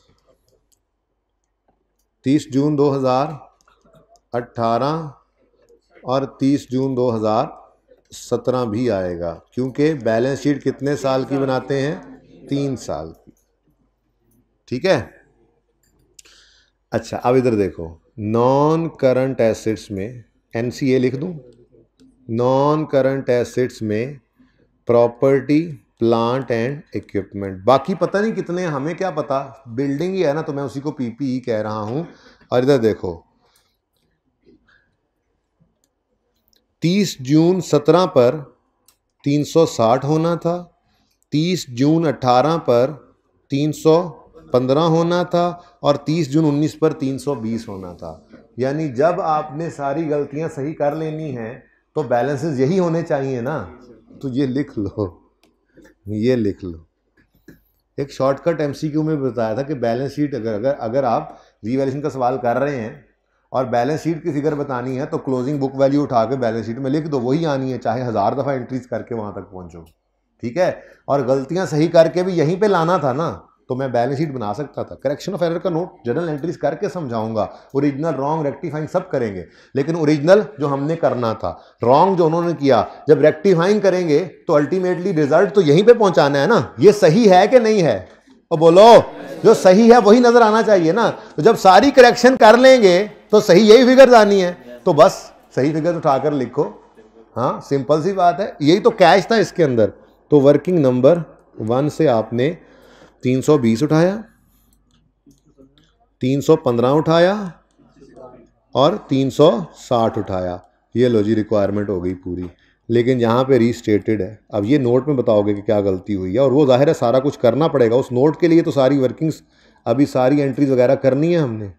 लेकिन मैं आपको वैसे बता रहा हूँ कि इधर जान छूटती थी। और सिर्फ यही नहीं, सिर्फ यही नहीं, इक्विटी में भी एक चीज आती है, और वो है रीवैल्यूएशन सरप्लस। रिटेन्ड अर्निंग्स तो मुझे गिवन नहीं ना है, ठीक है। तो कितना ओपनिंग होगा, कितना प्रॉफिट आया होगा, जिसमें से आपने वो ट्रांसफर वाला माइनस प्लस करके क्लोजिंग बताना है। यहां तो क्लोजिंग ने आना है ना चंदा, ठीक है। तो माजरत के साथ रिटेन्ड अर्निंग्स में नहीं लिख सकता, क्योंकि मुझे रिटेन्ड अर्निंग्स सवाल में गिवन नहीं है। उसके अंदर जो इंपैक्ट है वो नोट में बताऊंगा इंशाल्लाह, कि कितनी बढ़ी या कम हुई, वहां इंक्रीज डिक्रीज होता है। लेकिन यहां एज ऑन क्लोजिंग बैलेंस आता है, तो रिटेन्ड अर्निंग्स भी यहां पे नहीं आनी थी, जस्ट रीवैल्यूएशन सरप्लस आना था। और मजे की बात, वो 17 में कितना था, 0, 18 में कितना था, क्योंकि असल में तो लॉस आया था, और 19 में कितना है, 20, ठीक है। तो ये गलतियां अभी देखो आगे, आप रेक्टिफाइंग एंट्री देखोगे ना, तो मैं आपको वहां बताऊंगा भी सही कि उन्होंने गलती से 40 का लॉस बुक किया हुआ है, ऐसे ही है ना, जबकि इस दिन कुछ भी नहीं था बेसिकली, सॉरी लॉस है, हमने बुक किया। अच्छा, उन्होंने क्या किया वो भी बताया नहीं। उन्होंने गलती से इस दिन कोई गेन बुक किया होगा, जब हम करेक्शन करेंगे ना तो वो गेन रिवर्स हो जाएगा, रिवर्स प्लस रिवर्स हो जाएगा, और वहां पे क्या बच जाएगा, 0। तो वही 0 में लिखने लगा हूं, ये आपको समझा। असल में ये कैच था, ठीक है जी। क्या था, कैच, कैच, कैच, कोई बात नहीं, होता रहता है ये। इसीलिए ये एक धचका लगाया गया आपको कि कोई नहीं, अल्लाह से मांगते रहो। ऐसा सवाल इंशाल्लाह आएगा नहीं, जैसा आपने किया वैसा ही आएगा वैसा। लेकिन अब तो ये भी कर लिया है ना। लेकिन ये है कि अल्लाह की तरफ मुतवज्जे रहना चाहिए हमें। कभी भी हमें ये नहीं सोचना चाहिए कि बस हम ही सब कुछ हैं, हम कुछ भी नहीं है। ठीक है, हम कुछ नहीं है, हमारा कुछ नहीं है, अल्लाह सब कुछ है, सब कुछ अल्लाह का है, तो फिर हम क्यों ऐसे फख्र करें। 9 नंबर के सवाल ने घुमा के रख दिया। ये औकात है हमारी, मेरी और आपकी। ठीक है, चलें जी, लें जी, रिक्वायरमेंट ये हो गई पूरी। इसके बाद नोट बनेगा, जिसके लिए मैं वैसे ही लिखूंगा, दोबारा अंग्रेजियां मारूंगा, Cobra limited notes to the financial statements for the year ended 30 June 2019। वैसे भी करेक्शन ऑफ एरर नोट के अंदर, नोट में करंट ईयर प्रेजेंट ही नहीं करते, तो टेंशन ही कोई नहीं थी। ठीक है ना, ओके। और दूसरी बात, इस सवाल में वाहिद वो सवाल है जिसमें करंट ईयर में गलती हुई भी नहीं थी कि हम फिगर्स को सही करते। और वैसे ही मैंने जिस अप्रोच पे सवाल कराया, तो वैसे ही ऐसे हो जाता है सवाल, ऐसे। सर हमें कैसे पता लगना था, आपको क्लास में करवाया जाता है और वो करवा दिया गया है। ठीक है, असल में ना IS8 इन्होंने कहा टर्म टेस्ट 2 लें। IS8 में तो हमने वो ऑरेंज वाला सवाल जैसा सवाल भी कर लिया था, कुछ छोड़ा ही नहीं था, तो मैंने कहा कुछ तो नया होना चाहिए। नोट का वो नंबर ही बता दो, 9। Error correction note, correction of error note भी लिख सकते हैं, एरर करेक्शन नोट, यही है बस रेलेवेंट नोट। अच्छा, अब इसके अंदर पहले अंग्रेजियां मारेंगे, फिर items affecting statement of comprehensive income, वो 19 नहीं आना, सिर्फ 18 आना है। एरर है ना, एरर। तो 2 साल की इनकम स्टेटमेंट बनती है, 2 साल की इनकम स्टेटमेंट बनती है इस टॉपिक में। लेकिन नोट के अंदर अगर पॉलिसी चेंज हो तो 2 साल इनकम स्टेटमेंट का, और अगर एरर हो तो 1 साल, याद है। फिर इस टॉपिक में 3 साल की बैलेंस शीट बनती है, लेकिन नोट के अंदर अगर पॉलिसी चेंज है तो फिर उन आइटम्स को 3 साल पे दिखाना है, और अगर पॉलिसी चेंज नहीं है, एरर है, तो करंट ईयर नहीं दिखाना है। इसका मतलब हमारे नोट के अंदर 18 आइटम्स अफेक्टिंग इनकम स्टेटमेंट में 18 आना था, और बैलेंस शीट में 18 और 17 आना था, 19 वैसे ही नहीं आना था। ठीक है, वी विल बना the notes, but first of all we will have to check what is the wrong. Now this is the correct treatment.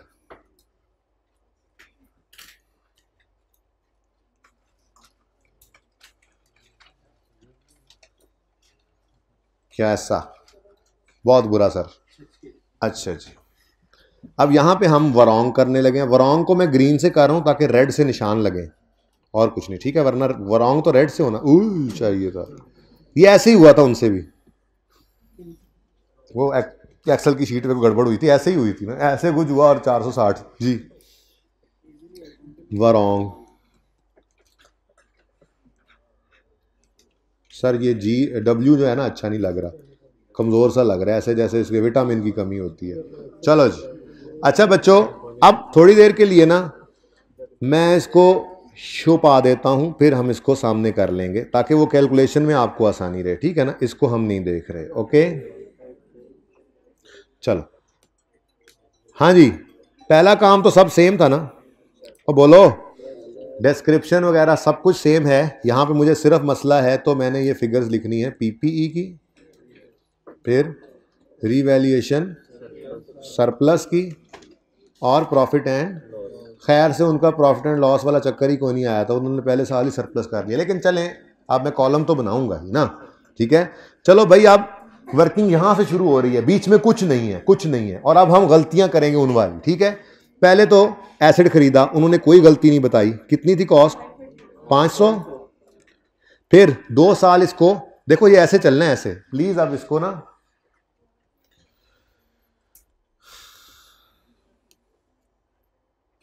इसका ना ये हल करना पड़ेगा। आप वहीं पे ना देख रहे हैं, ये कैलकुलेशन आपने दोबारा करनी है सारी। ओके, चलो जी, शुरू हो जाओ। अब कॉस्ट 500 है, 30 जून 17 पे जंप करके आओ। जब गलती हो रही है पहले उस दिन पे तो पहुंचो। 2 साल की डेप्शन वो तो सेम होनी थी, लेकिन अभी सेम कहां, सेम कुछ भी नहीं है, सेम कुछ भी नहीं है जी। बोलो, 100 रुपए की डेप्शन आ गई 2 साल की। ओके, बुक वैल्यू 400 जी। नेक्स्ट, अब उन्होंने गलती से यहां पर 460 लिख दिया, क्या ख्याल है? तो उनका क्या आ गया? रिवैल्यूएशन सरप्लस 60 का। अपने वालों बड़े खुश हो गए। दुख तो बेटा वैसे भी मुझे और आपको हुआ है, उन्होंने तो खुश ही होना था, गलती तो हमसे ही कर रहे हैं। ठीक है, अच्छा अब उन्होंने अब इसको डेप्शिट करना शुरू कर दिया। ठीक है, अब एक तो फर्क यहीं पर ही आ गया होगा, हमारा यहाँ पे लॉस था, थोड़ी देर बाद में बताऊंगा। ठीक है, उनका यहाँ सरप्लस है। फिर आगे डेप्शन की हर साल की गलती है। तो आसान है सवाल, मुश्किल नहीं है सवाल। अभी ओरिजिनल रॉन्ग रेक्टिफाइंग करेंगे इंशाल्लाह। ठीक है, मेरा दिल तो कर रहा है पहले ओरिजिनल कर लें, चलो खैर अब बाद में ही करेंगे, फिर मैं इसको पहले छुपा के फिर ओरिजिनल कराऊंगा। ओके जी, आगे चलो भाई। 460 को अब 8 ईयर्स पे जाहिर है अब एक रीवैल्यूड अमाउंट गलत होगी, बाकी सारी चीजें तो खुद से गलत नहीं ना अज्यूम कर लोगे, जो गलती है वही अज्यूम करनी है जो उन्होंने बताई है। ठीक है, तो 460 को अब उन्होंने डेप्शिट करना शुरू कर दिया। बोलो 58 कर दूं, राउंड कर दिया जी, और इधर 8। ये पहले कितनी डेप्रिसिएशन थी? 50 थी ना, अब 58 हुई। बिल्कुल सही है, राउंड करके भी सही है। मैंने कहा जरा चेक करें जी, 402। शुक्र है आपका अपना नंबर नहीं आया। 420 जी, 52 आ गया। फिर इन्होंने दोबारा डेप्शिट किया, 58, फिर 8, फिर जी 344। साकिब आप भी देख रहे हैं सोल्यूशन? साकिब देख रहे हैं, गुड। साकिब भी इंतजार कर रहे थे सोल्यूशन का जी। बोले 344 और 44। इंतजार की घड़ियां खत्म हुई साकिब, कर डालो अब ये चेक। जहां जहां नंबर मिल सके जरूर देना इनको, जहां किसी ने कोई भी कोशिश की हुई है, कोई फिगर निकाली हुई है। लेकिन ये देखो यार, 1 मिनट में बैलेंस शीट बन जानी थी। वर्किंग सही किया, मार्क्स मिल जाएंगे कुछ ना कुछ। देख दो 5-5 ऐसे ही 5-5 जी। हाँ भाई, फिर अब भाई ये नहीं कहना कि अब फिर उन्होंने रीवैल्यूड अमाउंट गलत ली होगी, लेकिन बहरहाल आंसर तो पिछला गलत आना ही है। कितनी रीवैल्यूड अमाउंट थी सवाल में गिवन? 360 बेटा। अच्छा सॉरी, वो सॉरी इधर नजर 320। वो तो मैंने छुपाया हुआ है ना, वहां से तो मैं कुछ देख ही नहीं रहा। ठीक है जी, बोलो 320। हाँ जी, 24 का लॉस आ गया। तो इस लॉस ने ये इसकी तो वक़्त ही कोई नहीं थी, यहीं पे ही खाया पिया गया।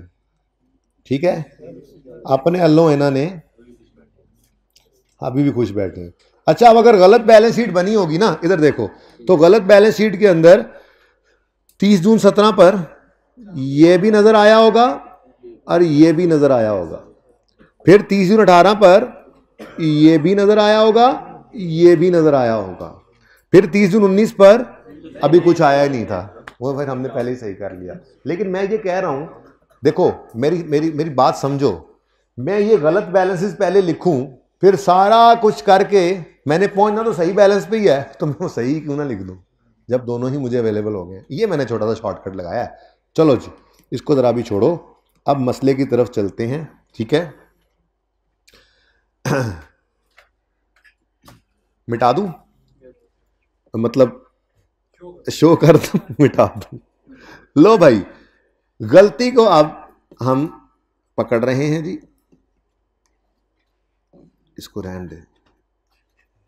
गलती को पकड़ेंगे, उसको मैं ग्रीन कलर, लाल नहीं, वो नजर ही नहीं आता असल में जी। गलती शुरू हुई है यहां से, ऐसा ही है। यहां से मामला कुछ इस तरह से चला है कि रीवैल्यूएशन हुई, थोड़ा गुस्सा बढ़ाओ, रीवैल्यूएशन हुई और हमने एक लॉस बुक किया, उन्होंने एक गेन बुक कर लिया। फिर इसी गलती की वजह से देखो इस स्टेप में हमारी डेप्रीसिएशन और उनकी डेप्रीसिएशन, और 30 जून 19 पे भी हमारी डेप्रीसिएशन और उनकी डेप्रीसिएशन, और यहां पर भी। लेकिन यहां पर मैं सही करने की तरफ जाता ही नहीं हूं, मतलब मैं 19 की ओरिजिनल रॉन्ग रेक्टिफाइंग क्यों पास करूं? मैं 19 को सही वाला ही ले गया हूं, गलती अज्यूम नहीं कर रहा। ठीक है ना, अब ये थोड़ा सा मामला है जी। ठीक है, तो 19 की गलती तो ये भी बन रही है, ये वाली, क्या ख्याल है? लेकिन इसमें मसला सिर्फ इतना सा होता, अगर 30 जून 19 की डेप्रीसिएशन हमने कैलकुलेट ना की होती, उन्होंने कर ली होती, और ड्राफ्ट बन गया होता। ठीक है, तो फिर मैं सही किसको करने का अब सोचूंगा? सिर्फ 17 और 18 को, 19 को इग्नोर कर देता हूँ ना। ये तो हमें पता लग गया ना, तो फिर हम 19 में क्यों इस तरह से करें, और फिर क्यों इस तरह से करें, हम यहीं पर ही सही करके आगे सही वाला काम ही करेंगे ना। इसलिए इसको मैं करने लगा हूं इग्नोर। ठीक है, ओके। अगर आपका दिल करेगा तो फिर कोई वर्किंग करके इसको फिर दोनों तरफ से पहले करके फिर सही करना है, वो करना है तो कर लेंगे, कोई फ़ायदा नहीं होना वैसे। ठीक है, अब ये है 2017 और 18 का मामला। ठीक है, तो मैं कोशिश करता हूँ कि मैं आपके साथ बिल्कुल उसी तरह से एंट्रीज़ को शेयर करूँ जिस तरह से हमने किया था ये। ठीक है, पहले 17 को लेते हैं। ठीक है, मसला सिर्फ ये होगा कि हम बाकी सवालों में यूं करते थे कि बस ओरिजिनल साइड पे करके लिखी, रॉन्ग भी लिखी और रेक्टिफाइंग कर दी, बाकी सारी उस तरह से चलती जाती थी। यहाँ पे थोड़ा सा हमें हर एक को देखकर चलना पड़ेगा। तो हर साल के लिए मैं पहले ओरिजिनल, फिर रॉन्ग, फिर रेक्टिफाइंग करूँगा, फिर ओरिजिनल रॉन्ग को अगर आप कहेंगे तो मिटा दूंगा, नहीं कहेंगे तो लिखा रहेगा, लेकिन हाईलाइट सिर्फ रेक्टिफाइंग को करेंगे क्योंकि हमने रेक्टिफिकेशन करनी है, करेक्शन करनी है। समझ आ रही है? मुझे तो लगता है यही सवाल ही होना है। चलो हो जाए, बड़ा अहम सवाल है, मैं चाह भी रहा था कि ये सवाल आराम आराम से हो। ठीक है, अब सबसे पहले ओरिजिनल एंट्री में करता हूँ जो होना चाहिए था। 2017 की बात हो रही है। ठीक है, 2017 में क्या होना चाहिए था? 2017 में क्या होना चाहिए था? यहाँ से देखकर मुझे बताओ 2017 में क्या होना चाहिए था? 2017 में देखो, जो गलती है ना सिर्फ उसको देखो। 2017 की बुक वैल्यू तक दोनों ठीक आए, इसलिए डेप्रिसिएशन को 17 में मत छेड़ो। बाकी जो सही है वो तो सही है ना, यहां तक तो सब सेम है, गलती तो यहां से शुरू हो रही है। ठीक है, अब होना क्या चाहिए था? P&L debit, PPE credit. इजाजत है ये लिखने की? Original entry profit and loss, भाई कहते हैं रिवैल्यूएशन लॉस भी लिखें, लिख देते हैं जी, revaluation loss in profit and loss, ऐसे कर लें। Okay, revaluation loss profit and loss में डेबिट ये होना चाहिए था, और PPE क्रेडिट ये भी होना चाहिए था। बोलो 40 से। ठीक है, लेकिन हुआ क्या? रॉन्ग हुआ क्या? अब हुआ ये पड़ा है PPE डेबिट सरप्लस इन OCI क्रेडिट।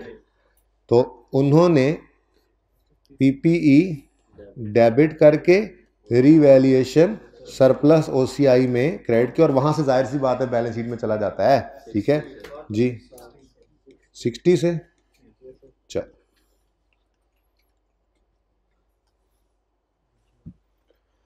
अब हम पास करेंगे रेक्टिफाइंग जो हमारे काम की है।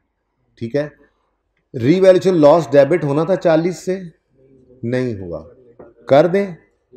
रिवैल्यूएशन लॉस यानी प्रॉफिट एंड लॉस हो गया डेबिट 40 से। यहां से अब निकलेंगी नोट की फिगर्स।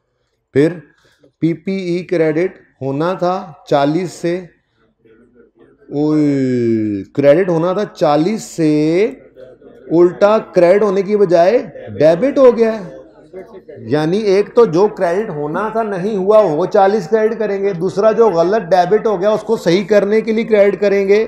तो PPE तो क्रेडिट हो गया 100 से। 100 बहुत लाइन के करीब चला गया, इसको जरा इधर लाएं जी। अब आगे बढ़े, देखें ये हो गया जी, डन। अब रिवैल्यूएशन सरप्लस इन OCI सरप्लस रिकॉर्ड करता है, चल रिवैल्यूएशन सरप्लस OCI वाला ये डेबिट हो जाएगा। ये मैं आपको समझाने की कोशिश कर रहा था कि उन्होंने जो बैलेंस शीट बनाई होगी उसमें तो रिवैल्यूएशन सरप्लस उनका आ रहा होगा इक्विटी में नजर, लेकिन जब मैंने ये गलती सही करनी है तो सरप्लस पड़ा है, डेबिट होके खत्म। तो जब डेबिट होके खत्म ही करना है, कितने की मेरी बैलेंस शीट, जब डेबिट करके खत्म ही करना है तो मैं यहां लिखूं ही क्यों? मैंने यहां पे लिखना था 60 गलत, सवाल वाला गलत, फिर मैंने रेक्टिफिकेशन करनी थी -60, डेबिट जो भी किया है यहां पे क्या हो जाना था 0, वही लिखा हुआ। बस यहां पे उनको कह दिया है कि जरा वर्किंग वन देख ले मिस्टर एग्जामिनर, और ठीक है ना, ये कह रहा था मैं। ऐसे ही PPE का मामला भी होना है। PPE सवाल के अंदर लिखा क्या है, उन्होंने 460 लिखा होना है, यानी उनकी बैलेंस शीट में, यार तो बैलेंस शीट इधर नहीं है, 460 इनकी बैलेंस शीट, चल ये पढ़िए, यार 460 होना था, गलत ब्रैकेट में लिख लिया। अब हमने क्या सही किया, इसको 100 से कम कर लिया, क्रेडिट, जब 100 से कम किया तो कितना आना था, तो वही लिखा हुआ है मैंने, और क्या किया हुआ है। ये मैं कह रहा था कि शॉर्टकट है। जब सही वाला फिगर सामने आ गए हैं तो गलती सही करके यही निकलनी है ना, तो डायरेक्ट लिखो जान छुड़ाओ, go and kill the waves. पर नहीं, हम तो गलत लेकर सही करेंगे। वो भी करके बच्चे यहाँ पे पहुंच ही गए होंगे नतीजे पे, जिन्होंने वर्किंग सही की है वो इस नतीजे पे भी पहुंच गए होंगे, लेकिन टाइम ज़ाया किया उन्होंने। निकल के कहा होगा नंबर ज़्यादा, नंबर कम थे, काम ज़्यादा था, क्योंकि वो खुद काम ज़्यादा करते रहे। बहरहाल हो सकता था ऐसे भी, बट मैंने आपको एक नया रास्ता भी बता दिया। तो हो सकता है या नहीं हो सकता, लेकिन एक मसला ये भी था ना, ये बातें तो सारी वर्किंग करने के बाद पता लग रही हैं। ठीक है, आपको पिछले सालों की बैलेंस शीट गिवन है कि आप गलत वाले को उठा के यहां लिखें और फिर सही करें। तो वैसे भी आपको चाहिए था कि जब गलत फिगर दी नहीं हुई तो उनको पकड़ के सही करने की बजाय आप बस ठीक है जो सही वाली है उनको लिखें और काम चलाएं, और जो करेक्शन की है उसको नोट में लिख दें और ठीक है।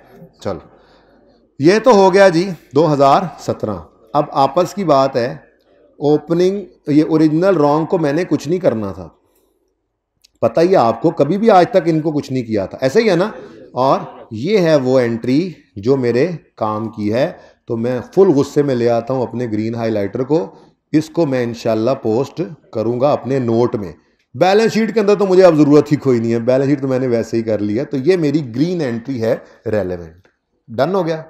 अब वैसे समझ आ गया आप लोगों को, मना के टाइम खत्म हो रहा है, लेकिन मैं चाह रहा हूं कि चलो एक साल और कर भी लेते हैं इसको, क्योंकि इसी साल में तो सर जी डेप्रीसिएशन वगैरह आनी है, ऐसे कैसे।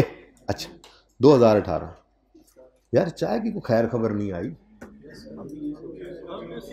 खुदा का नाम लो, तुम पूछने के लिए बैठे हुए अभी तक। अच्छा आ रही है बात, सुनो, पॉज करो जरा, पॉज करो जरा, चुप चुप चुप जी। अगला सवाल नहीं, अगला साल जी बच्चों, 18 में प्लीज होना क्या चाहिए था, depreciation debit depreciation debit accumulate डेप्शन credit, और कुछ नहीं। इसकी एंट्री नहीं करते थे, याद है? हाँ, तो जो नहीं करते थे वो तो सही वाली बात तो नहीं, ओरिजिनल नहीं होना चाहिए। ठीक है, तो ओरिजिनल क्या है जी, बोलो बोलो बोलो, ओरिजिनल बोलो। तो डेप्रीसिएशन तो डेबिट कराओ पहले, पीपीई को क्रेडिट कर दें, डेबिट किसको करना है, depreciation expense debit, PPE credit 45।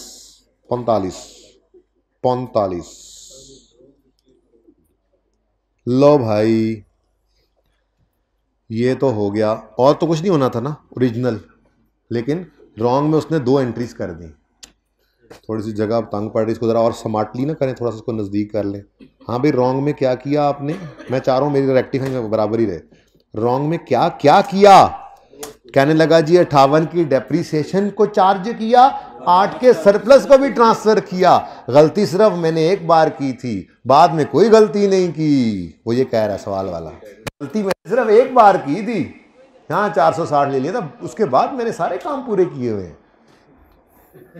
कुछ ना करता अच्छा होता। तो डेप्रीसिएशन एक्सपेंस डेबिट,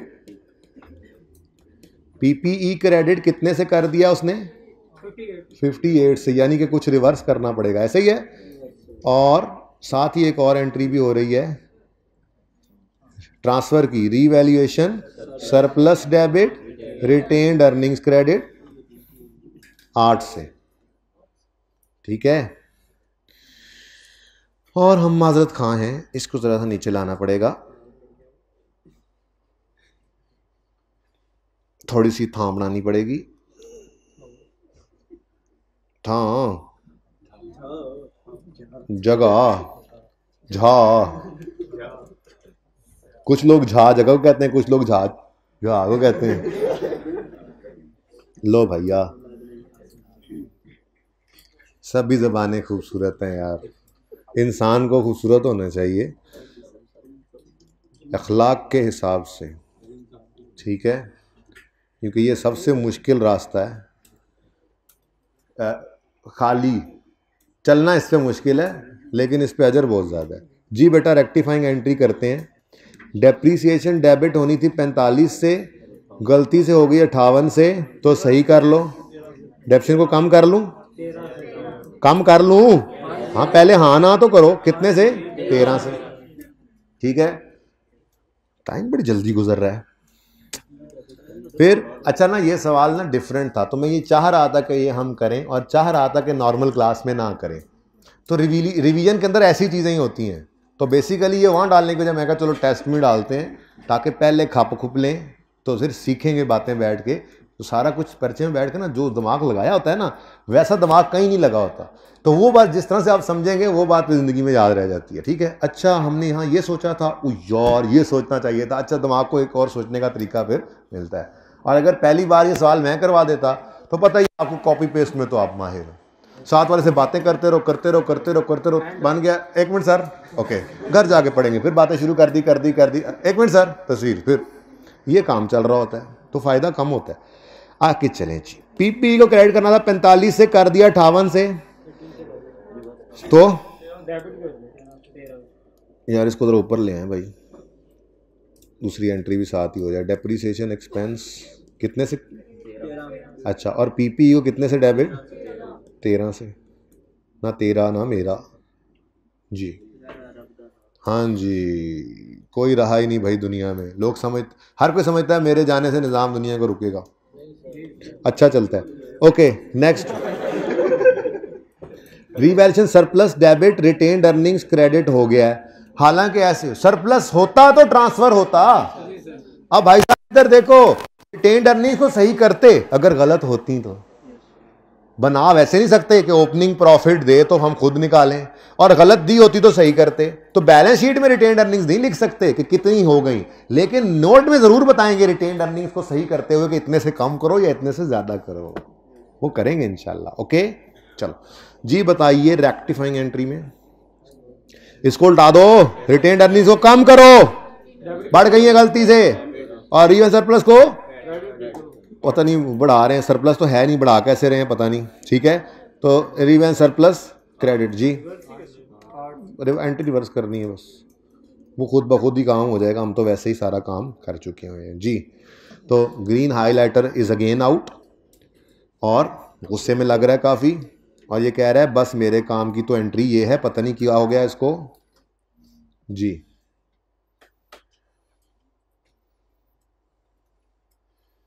लो भाई, बस इतनी सी ज़रूरत है मेरी। उसके बाद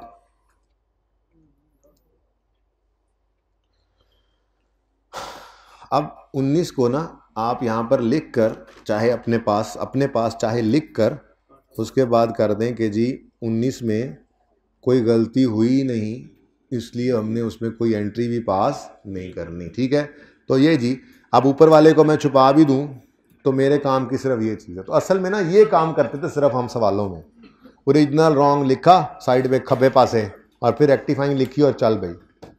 तो काम वही हुआ, बस थोड़ा सा वर्किंग करनी पड़ी। ठीक है, लेकिन ये समझाते हुए टाइम ज़्यादा लगता है, वरना इतना टाइम लगना नहीं चाहिए था। वर्किंग कर ली तो मेरे ख्याल में कोई आधे को नंबर इस सवाल में से भी आ ही गए होंगे बच्चों को, अगर टाइम लग गया इस पर तो। अच्छा जी, चले जी, अब रेक्टिफाइंग एंट्रीज तो पास करने की ज़रूरत है नहीं, क्योंकि प्रॉफिट एंड लॉस अकाउंट मैं नहीं बना रहा, बैलेंस शीट मैंने बना ली है। अब तो सिर्फ नोट की ज़रूरत है। तो नोट बनाने के लिए इन एंट्रीज को देख लूँगा मैं, कौन सी चीज़ बढ़ी, कौन सी चीज़ कम हुई, कौन सी चीज़ कितनी बढ़ी। इनकम स्टेटमेंट का आइटम देखते हुए फॉर द ईयर 17 में सिर्फ 17 को, 18 में सिर्फ 18 को, बैलेंस शीट बनाते हुए 17 में सिर्फ 17 को, क्योंकि पहले कुछ 16 है नहीं, 18 में देखेंगे 17 को भी और 18 को भी। नोट भी ऐसे बनना था, ऐसे ऐसे ऐसे। ठीक है, तो अब ज़रा मुझे अंग्रेज़ी जो है ना वो आप लिखवा दें।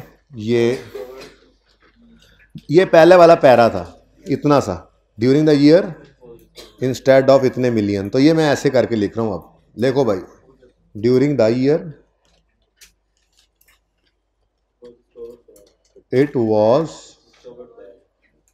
डिस्कवर्ड, तुम हो गए दैट।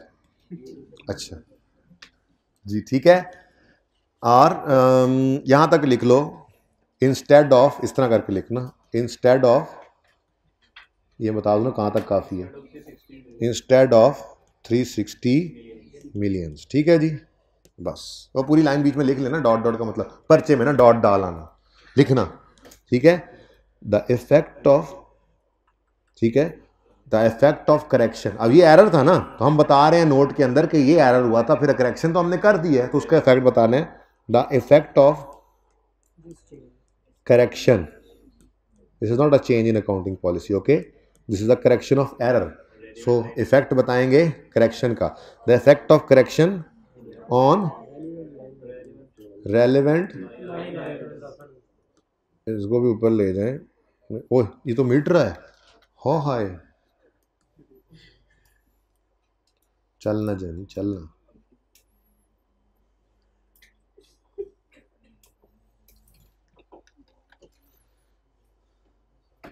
अब मजा आए यहाँ पे वो लिखे ही ना कुछ। लो भाई, द इफेक्ट ऑफ, दरअसल मैंने कहा नीचे जरा नोट फिर पूरा हो जाए ताकि आपकी पिक्चर में आ जाए, क्योंकि आप नोट अक्सर नहीं कर रहे, 7 बातों वाले बैठे हैं ना। The effect of correction on relevant line items of financial statements, पर्चे में पूरा लिखना, इज एज,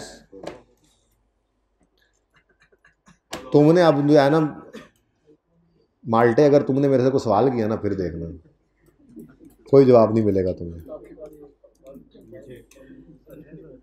मिठे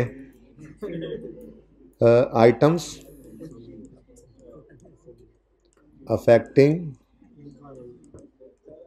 स्टेटमेंट ऑफ कंप्रीहेंसिव इनकम। बच्चों इधर देखो, याद करो, अगर याद है तो 19 के साल में खड़े हैं, अगर पॉलिसी चेंज होता तो इनकम स्टेटमेंट 19 और 18, बैलेंस शीट 19, 18, 17, अगर एरर करेक्शन नोट है तो 19 को प्रेजेंट करते ही नहीं थे। वैसे तो आज हमने करेक्शन भी कोई नहीं की खैर से, क्योंकि वो फाइनेंशियल बनी नहीं हुई थी कि हम उन्हें सही करते, तो हमने सही वाला ही लिख लिया होगा पे, ठीक है ना, ड्यूरिंग 19 ही पता लग गया था हमें, ठीक है। अच्छा, लेकिन अगर होता भी, सही किया भी होता, ऊपर ड्राफ्ट बना होता, तब भी यहाँ पे नोट के अंदर हमने 19 को शो नहीं करना था, एवं ही जी गलत करेगा ना, डिस्क्लोजर रिक्वायरमेंट ही नहीं है, आप डिस्क्लोज कर रहे हो, तो 30 जून 18, ठीक है, और एक्स्ट्रा काम ये मुनासिब नहीं है, डिस्क्लोजर नहीं देना और आपने दिया, फर्क बताओ ना।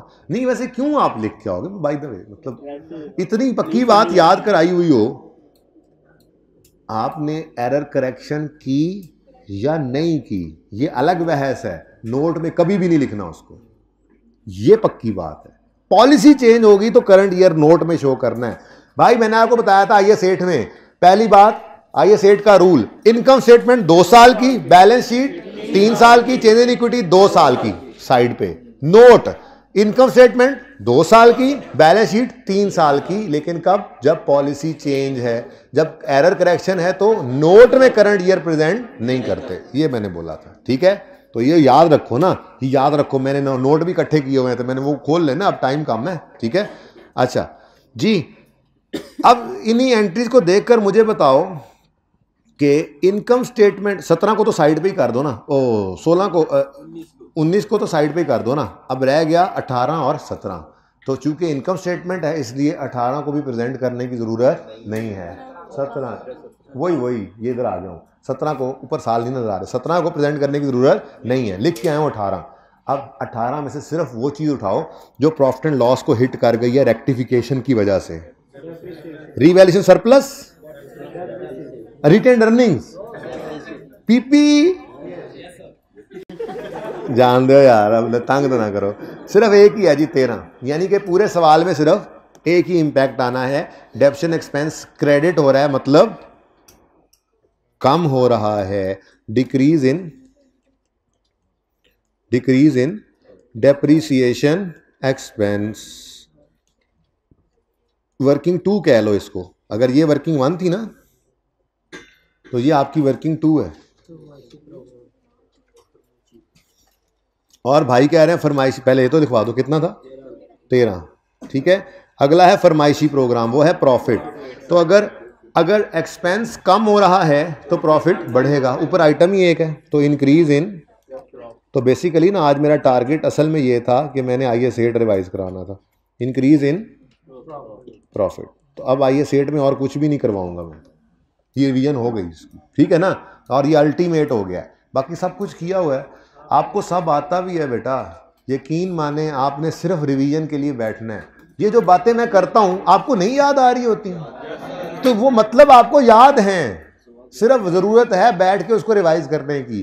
तो उलट रिवीजन शुरू करना इंशाल्लाह। उलट का मतलब कि जो करीब पढ़े ताकि जल्दी जल्दी ये टॉपिक्स हो जाए। शुरू वाले ज़रा टाइम लेंगे, थोड़ा भूल गए होते हैं। लेकिन IAS 16 में खास तौर पे अभी से बता रहा हूँ, कोई बच्चा भी बेसिक वाले सवाल ना करने बैठ जाए, वो जो हमने 40-50 वैसे ही किए थे, वो तो कॉन्सेप्ट बिल्डिंग का टाइम था। तो IAS 8 के लिए मैं रिवीजन प्लान में जो सवाल लिखूंगा सिर्फ वो करने हैं। लेकिन IAS रिवीजन प्लान फौरन तो आ नहीं जाना। मुझे आजकल तो टाइम वो सोने का नहीं मिल रहा होता, मतलब हर चैप्टर बंदा देख रहा था। इन दिनों में ना उस्ताद नफ्सा नफ्सी के आलम में होते हैं, तो इस वक्त तो इतना टाइम नहीं है कि मैं रिवीजन प्लान बनाऊं। लेकिन जब क्लासेस आपकी एंड होंगी उसके 3-4 दिन में बना लूँगा मैक्सिमम भी। वो जैसे भी मिलेगा वो मेरा मसला है। जैसे वेबसाइट पे सारे टेस्ट आने शुरू करने हैं कल से, आज नहीं कर सका, लेकिन ये फाइनल कर देगा ना साकिब, तो ये भी हो जाएगा। इसका यही सलूशन रहता है बस, या EPS का भी रहता है। खैर चुप करो। तो उलट आपने शुरू इसलिए कह रहा हूँ करना है कि 95% क्वेश्चंस रिवीजन प्लान में वो होने हैं जो हमने कर रखे हैं क्लास में। तो आपने यहाँ से शुरू किया IAS 8, IAS 7, NPO, EPS, ये तो सवाल आपके सामने है, करते गए। तब तक मेरा रिवीजन प्लान भी आ गया। जिस दिन IAS 16 पे जाना है उसमें आपने सिर्फ वो सवाल करने हैं, यानी यूँ समझ लें वॉल्यूम 1 के तो आपने वेट करना है, वॉल्यूम 2 की रिवीजन शुरू कर देना। वॉल्यूम 1 पे आपने जब जाना है तो उसमें रिवीजन प्लान तब तक तो आपके पास होगा। तो मैं IAS 16 जैसे टॉपिक से डर रहा हूँ कि आप वो छोटे छोटे सवाल भी करके अपना टाइम ज़ाया ना करें। वो कॉन्सेप्ट बिल्डिंग थी, दिमाग में फीड हो चुकी हैं चीज़ें, अब उसके ऊपर बिल्डिंग बनी हुई है, चलाओ। कहीं फंसा हो जाए तो फिर जाके देख लो बेसिक का क्वेश्चन। और ठीक है, इंक्रीज इन प्रॉफिट 13, तो ये रिवाइज हो गया ना जी। नेक्स्ट ये टॉपिक रिवाइज हो गया, देखो नोट भी बन गया, एंट्रीज भी हो गई, और अखीर ही हो गई वैसे तो। आइटम्स अफेक्टिंग स्टेटमेंट ऑफ, ये पूरा लिखना पर्चे में, वास्ता जे ध्यान करना, SOFP ना लिखना। अब इधर देखो भाई, करंट ईयर चूंकि एरर करेक्शन, बेटा चुप चुप चुप, चूंकि एरर करेक्शन नोट है तो इसलिए 19 को प्रेजेंट नहीं करना, 17 और 18 को प्रेजेंट कर लेना। अब आ जाओ भाई इधर, पहले 17 को देखते हैं। Profit and loss is over. अब हम बैलेंस शीट की बात कर रहे हैं। तो बैलेंस शीट के अंदर 2 आइटम्स हैं, रीवैल्यूएशन सरप्लस, बेटा ये भी तो है ना, OCI से होकर उधर ही जाना है ना, ठीक है, और PPE, ठीक है। अच्छा, PPE क्रेडिट हो रहा है 100 से, मतलब कम हो रहा है, decrease in property plant and equipment, कितने से, जल्दी करो, मैं EPS का सवाल कम से कम पढ़ा तो दूं, 100। नेक्स्ट, बड़ा कुछ सोच के आया था आज मैं ये कर दूंगा वो कर दूंगा, लेकिन अल्हम्दुलिल्लाह ये जो कर लिया है ना, शुक्र है ये किया, कुछ और पहले नहीं किया, क्योंकि ये IAS 8 की रिवीजन हो गई, ठीक है। बाकी इसमें कोई चीज़ अभी मेरे जहन में ऐसी है नहीं। कोई अगर थ्योरी का पॉइंट एक आधा रहता होगा तो वो जाहिर सी बात है, वो भी किसी दिन बोल के आगे चलते चले जाएंगे। लेकिन इसमें जो है ना, ये सवाल अभी तक जो है वो टेंशन क्रिएट किए हुए था कि ये भी करना है, ये भी करना है, ये भी करना है। Okay, next, decrease in PE आ गया, PPE। अब रीवैल्यूएशन सरप्लस क्या हो रहा है, डेबिट। रीवैल्यूएशन सरप्लस क्या हो रहा है, डेबिट। सरप्लस कम हो रहा है, सरप्लस कम हो रहा है, डेबिट मतलब कम। इक्विटी की नेचर क्रेडिट है ना, तो डिक्रीज इन रीवैल्यूएशन सरप्लस। भाई ये रिक्वायरमेंट है, इसलिए RS मत लिखना, उधर चाहे वर्किंग में लिखते रहो, जो वर्किंग में जो मर्जी करो, रिक्वायरमेंट में ध्यान करना। Okay, decrease in revaluation surplus कितना है, भूल तो नहीं गए, 60 ही था, 60 डेबिट हुआ था 60। लो भाई, अच्छा उसके बाद अगला काम क्या है, फरमाइशी प्रोग्राम, लेकिन इसके लिए एक तरीका सिखाया था। तो इधर ना, अब देखो ये असल चीज़ है सीखने वाली। नोट का हिस्सा कभी मत बनाओ वर्किंग्स को, अलग थलग, तो वर्किंग्स अलग है। यानी ये ना हो कि इधर आइटम अफेक्टिंग एसोसिएट चल रहा हो, बीच में हेडिंग आ जाए वर्किंग, फिर आगे आइटम अफेक्टिंग ऐसे नहीं, नोट अलग से ख़त्म कर लो, वर्किंग उसके आगे शुरू हो रही हैं। सबसे पहली चीज़ आई, याद है कैसे मैं आपको निकलवाता था, मैं asset is equal to capital plus liability, और फिर इक्विटी को कहते थे। अब आज थोड़ा सा ना मामला ये है कि रीवैल्यूएशन सरप्लस भी इक्विटी का आइटम ही है। ओके। लेकिन मैं ना सिर्फ रिटेन्ड अर्निंग्स को इक्विटी समझकर ही इसको लायबिलिटी कह देता हूं, सिर्फ कैलकुलेशन के पॉइंट ऑफ व्यू से। ओके, तो बताओ एसेट डिक्रीज हो रहा है कि इंक्रीज हो रहा है, और लायबिलिटी डिक्रीज हो रही है कि इंक्रीज? डिक्रीज। तो माइनस माइनस प्लस 60। नहीं समझ आई? आगे समझ, चलो फिर भी देख लो। Assets minus liability. मैं ये कह रहा हूं कि रिटेन्ड अर्निंग्स के अलावा हर चीज़ ही मैंने क्रेडिट नेचर की लायबिलिटी कह दी है, और रिटेन्ड अर्निंग्स के अलावा हर चीज़ डेबिट नेचर की मैंने एसेट कह दी है, क्योंकि मैं रिटेन्ड अर्निंग्स का इम्पैक्ट निकाल रहा हूँ ना। तो सारी चीज़ें और तरफ बाकी देखो, अगर कोई रीवैल्यूएशन सरप्लस भी है बेटा, तो वो भी तो क्रेडिट नेचर की चीज़ ही है ना, और वो रिटेन्ड अर्निंग्स के अलावा की चीज़ ही है ना। तो मैं इम्पैक्ट रिटेन्ड अर्निंग्स में निकालना चाह रहा हूँ ना। तो बस ये याद रखना, ये जो फॉर्मूला लगवाया था कि मैंने रिटेन्ड अर्निंग्स के अलावा हर डेबिट नेचर की चीज़ को एसेट कहना है, और हर क्रेडिट नेचर की चीज़ को लायबिलिटी कहना है, और जो रेक्टिफिकेशन ऊपर हुई है उसको इधर लेकर रिटेन्ड अर्निंग्स पे इंपैक्ट निकाल लेना है। ठीक है, तो यूं समझो रिवेंस सरप्लस क्या है? बस एक लायबिलिटी है, बस एक लायबिलिटी है। अब क्या मत करो स्प्लिट, देखो तो सही है, बाद में बैठ के सोच लेना। ठीक है, वो मैं बता दूंगा ना यहाँ से कि आपने रेक्टिफिकेशन जो की है इसके अंदर असल में तो प्रॉफिट एंड लॉस भी डेबिट हुआ था ना। ठीक है, तो प्रॉफिट एंड लॉस का डेबिट होना असल में रिटेन्ड अर्निंग्स को हिट कर रहा है, लेकिन चूंकि सिखाया एक तरीका हुआ है तो उसी पे लेके चल रहा हूं। निकलना 40 आंसर है। ये प्रॉफिट एंड लॉस डेबिट हुआ है 40 से, मतलब रिटेन्ड अर्निंग्स डेबिट हुई है 40 से, तो वो डेबिट ही 40 से करूंगा। लेकिन मैं यहां पे लाके नया काम नहीं सिखाने लगा, जो तरीका पहले सिखाया हुआ है उसी को चला रहा हूं कि जब ये काम हो गया तो रिटेन्ड अर्निंग्स पे इंपैक्ट इन्हीं को देखकर निकालो।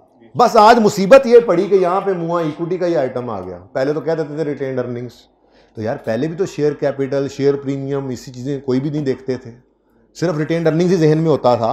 तो मैं आज यही कह रहा हूं कि रिटेन्ड अर्निंग्स ही सिर्फ जहन में रखो, बाकी सबको लायबिलिटी कह लो, क्रेडिट नेचर, सबको एसेट कह लो, डेबिट नेचर। ठीक है, ओके, इसको यूज करते हुए जरा ये काम कर लो, आंसर वही निकलेगा।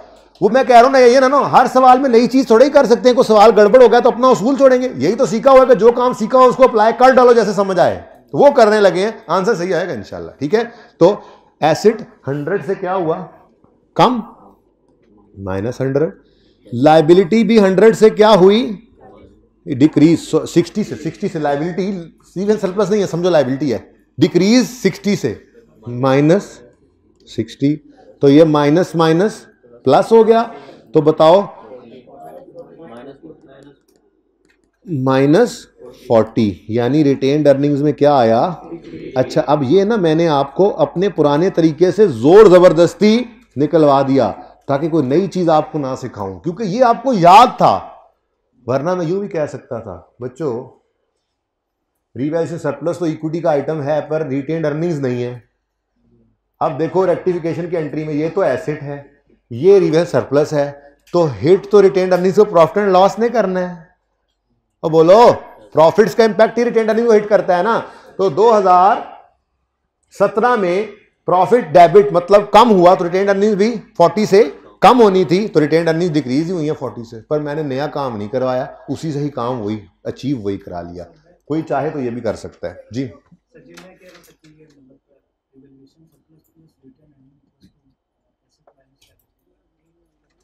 हाँ हाँ हाँ हाँ, जो किया वही ठीक है। मतलब मुझे तुम्हारी बात समझ नहीं, क्लास के बाद मुझे मिलके बता देना कि तुम क्या कहना चाह रहे हो। ठीक है, ये समझ आ गया? ओह फिर ठीक है। लेकिन मैंने तुम्हें कहा था तुम्हें सवाल मत करना, तुम साथ वाले से बात कर रहे हो, मैंने तुम्हें जवाब नहीं देना। नहीं नहीं नहीं, कोई सॉरी नहीं, ये मैं भूल गया था। आगे बढ़ो भाई, आगे बढ़ो भाई। अब जी 18 में आ गए, इधर ना मैंने आके छोटा सा करके लिखा नंबर 1। ठीक है बच्चों, नेक्स्ट। तो भाई अगला साल जो है ना वो बैलेंस शीट देख रहे हो, अगला साल जो है ना वो पीपीई को देखने से पहले पीपीई के पिछले साल को भी देखना है। तो इसलिए मैं ना छोटी सी वर्किंग यहाँ पे पहले स्टार्ट कर लेता हूँ। नंबर 2 में पीपीई निकालेंगे, नंबर 3 में रीवैल्यूएशन सरप्लस निकालेंगे। लेकिन उसके लिए ना मैंने पहले से ही तैयारी कर ली। तैयारी क्या की जी? पीपीई के लिए पिछले साल में पीपीई 100 से कम हुआ था, पिछले साल में रिटेन्ड अर्निंग्स 60 से कम हुई थी। ये लिखने के बाद अब मैं चलता हूँ 18 की तरफ। हाँ भाई 18 क्या हाल है? ठीक ठाक, बाल बच्चे सब खैर करियर? अच्छा, क्या हुआ तुम्हें? 13 से पीपीई बढ़ गया। अच्छा 13 से पीपीई बढ़ गया +13, ठीक है। अच्छा, उसके बाद हाँ भी रिवीजन सरप्लस तुम सुनाओ जी। वो 8 से बढ़ गया, रिवीजन सरप्लस 8 से बढ़ गया। अच्छा ठीक है, +8।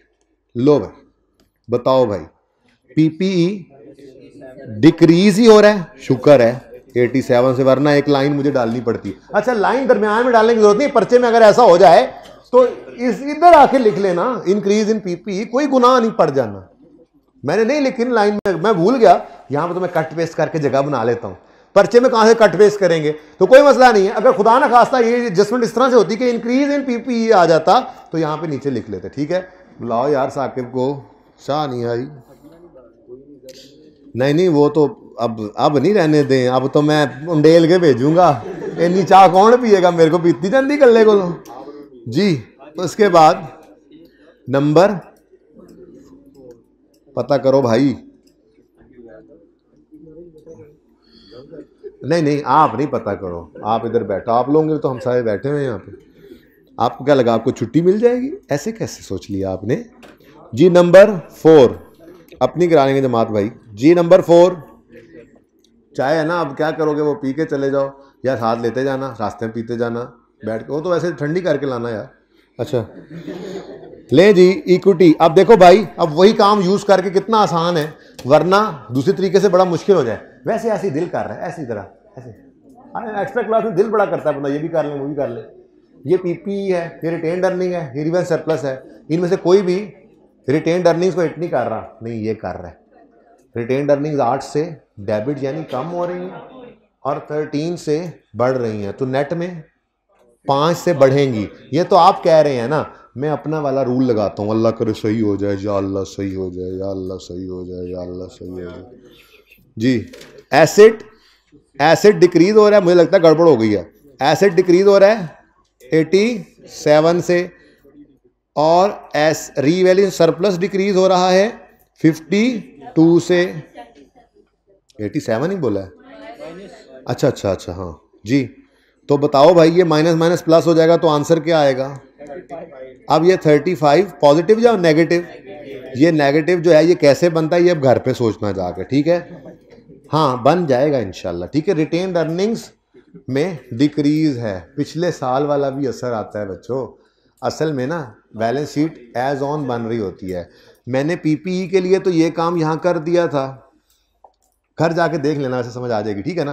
पीपीई के लिए ये काम यहाँ कर दिया था, रिटेन्ड अर्निंग में तो ये काम करना ही होता है। अगर रिटेन्ड अर्निंग्स को ऐसे डायरेक्ट देखना था तो पिछले साल का 40 और इस साल का जो 5 है वो आप अगर देखो नेट करके देखोगे तो 35 पे ही पहुंचोगे। लेकिन इसीलिए मैंने ये काम नहीं करवाया वहां से देखने वाला, पुराने तरीके से चलवाया है। पुराना तरीका क्या है, यहाँ पर आपने बैलेंस शीट के रूल्स लगाते हुए निकाल लेना है, और फिर जब इसकी बारी आनी है तो एसेट माइनस लायबिलिटी वाले फॉर्मूले से करना है। इंशाल्लाह हमेशा सही होगा, हमेशा सही होगा। देखो ना यार, पिछले साल में रिटेन्ड अर्निंग्स कितने से कम हुई थी, 40 से, तो वो 40 अपनी जगह पे है।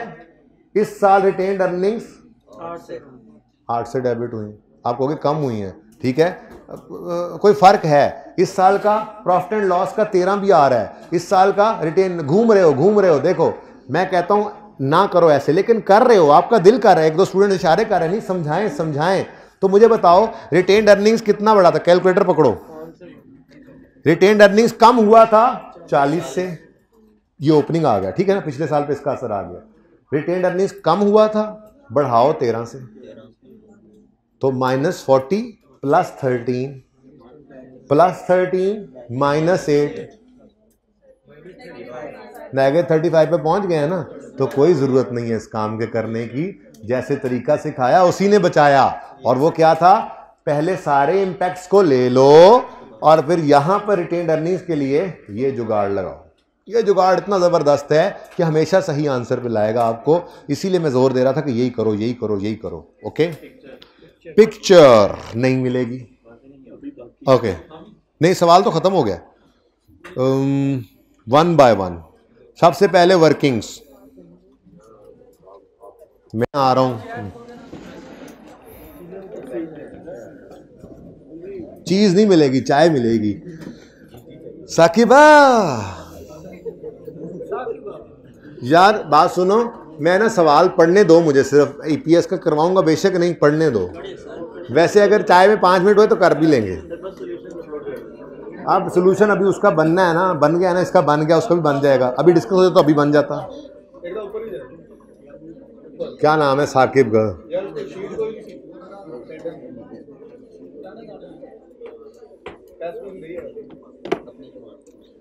अच्छा जी जी, मैं दोबारा लिखूंगा जब अपलोड करूंगा, वरना आप लोग तंग करोगे। अभी कल का दिन मुझे दो ना, कल जब अपलोड करूंगा तो फिर मैं बताऊंगा ये है ये है ये।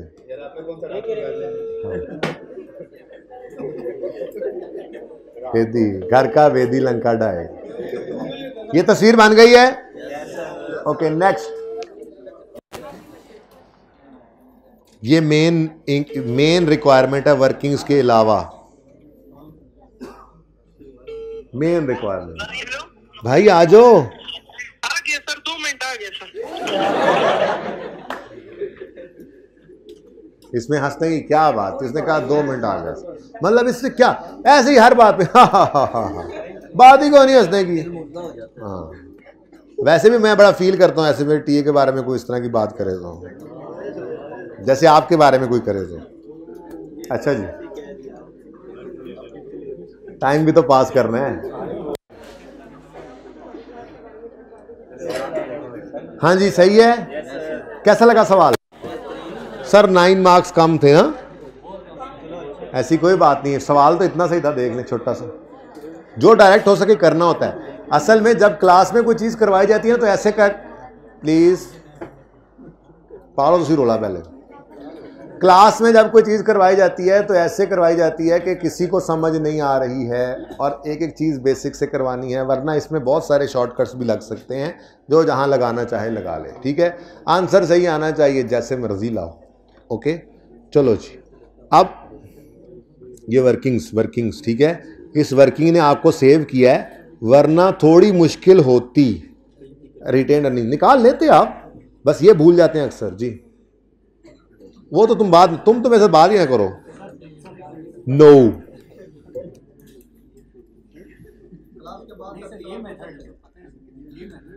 जो मर्जी कहते रहो, मैंने तुम्हारी बात नहीं सुननी। चलो यार एमसीक्यूज फड़का देते हैं इतनी देर में। विच 2 of the following situations would require. अच्छा ये ना आईकेएफ की रिसेंट अटेम्प्ट के दोनों एमसीक्यूज हैं, आप इजी ले रहे हैं इनको। आसान थे तो मतलब फिर टॉपिक तैयार हो जाए तो एमसीक्यू तैयार हो जाते हैं, इसका मतलब है। तो तसल्ली के लिए एक बार देख लेने में हर्ज तो नहीं है ना, डेथ क्यों पड़ रही है। विच 2 of the following situation would require. खामोश हो जाएं, पहली रिक्वायरमेंट तो ये खामोश हो जाएं, फिर दूसरी रिक्वायरमेंट देखेंगे। Which 2 of the following situation would required prior year adjustment as per IS8। Changing the depreciation method from changing measurement model from investment property from cost to fair value। बिल्कुल बिल्कुल, ये तो सवाल फखर वाला सवाल याद है। Incorporating the effect of a material understatement found in last year closing inventories due to incorrect formula। जी बिल्कुल, ये एरर है, प्रायर ईयर एरर है, सही करते हैं। Adopting requirement of 520 for the first time, नहीं, ये इस दफा आईकेएफ की पास पेपर में ये एमसीक्यू आए थे। ठीक है, पता लग रहा है आपको सारा कुछ, आपको सब आता है। मुश्किल सवाल भी हुआ करेंगे पर्चे में। मैं कि बिल्कुल नहीं कह के भेज रहा कि वॉक इन द पार्क होगा, अल्लाह करे ऐसा बन जाए, अल्लाह करे आपके लिए वॉक इन द पार्क हो, लेकिन ज़हनी तौर पे तैयार रहा करेंगे। मुश्किल सवाल में भी हमने जान नहीं छोड़नी उसकी, बस ये देखना है मुश्किल लग रहा है, एंड पे करेंगे। और मार्क्स इंटू 1.8 करते करते करते, बड़ी परली साइड देना शुरू कर दो। मार्क्स इंटू 1.8 करते करते करते सवाल करते जाना है, करते जाना, कोशिश करनी है सवाल उस टाइम में होते जाए, और एंड पे जाके हाँ भाई मुश्किल सवाल आ जा, जो या तू नहीं या मैं नहीं या पेपर नहीं। अब थोड़ी देर में या तू नहीं होता या मैं नहीं होता या पर्चा तो वैसे ही चला जाता है, पासिंग मार्क्स आप ले चुके होते हैं, लड़ाई कर दिया करें उसके साथ। ठीक है, next. Which of the following changes would be considered a change in accounting policy. Changing subsequent measurement model of PPE from. अच्छा ये अकाउंटिंग पॉलिसी का चेंज है। Following which of the following changes would be considered as change in policy? Change in policy है cost model से revaluation model पे जाना, change in policy है। Next, changing inventory valuation बिल्कुल है। इसका मतलब both are change in accounting policy. तो सी इज द करेक्ट ऑप्शन। अगर किसी ने डी किया तो यहां पे भी गलती कर ली माशाल्लाह उन्होंने, ठीक है, ये मैंने सही बताया ना।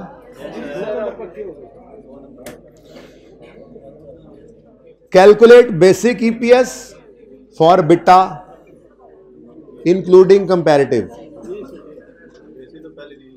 अच्छा बच्चों, ये क्यों मुश्किल लगा मुझे नहीं पता, पढ़ के देखते हैं फिर छुट्टी करते हैं। बस सवाल पढ़ने तक आपकी चाय भाई, दूसरी भी ले आते हैं ऊपर से कोई और बंदा, किसी को कह दें, वरना ये बच्चे क्या करेंगे। अब नमाज भी पढ़नी है उन्होंने। जी बच्चों, बेसिक ईपीएस कैलकुलेट करनी है, डाइल्यूटिव को बाद में देखते हैं। वैसे डाइल्यूट में कंपैरेटिव भी रिक्वायर्ड नहीं था।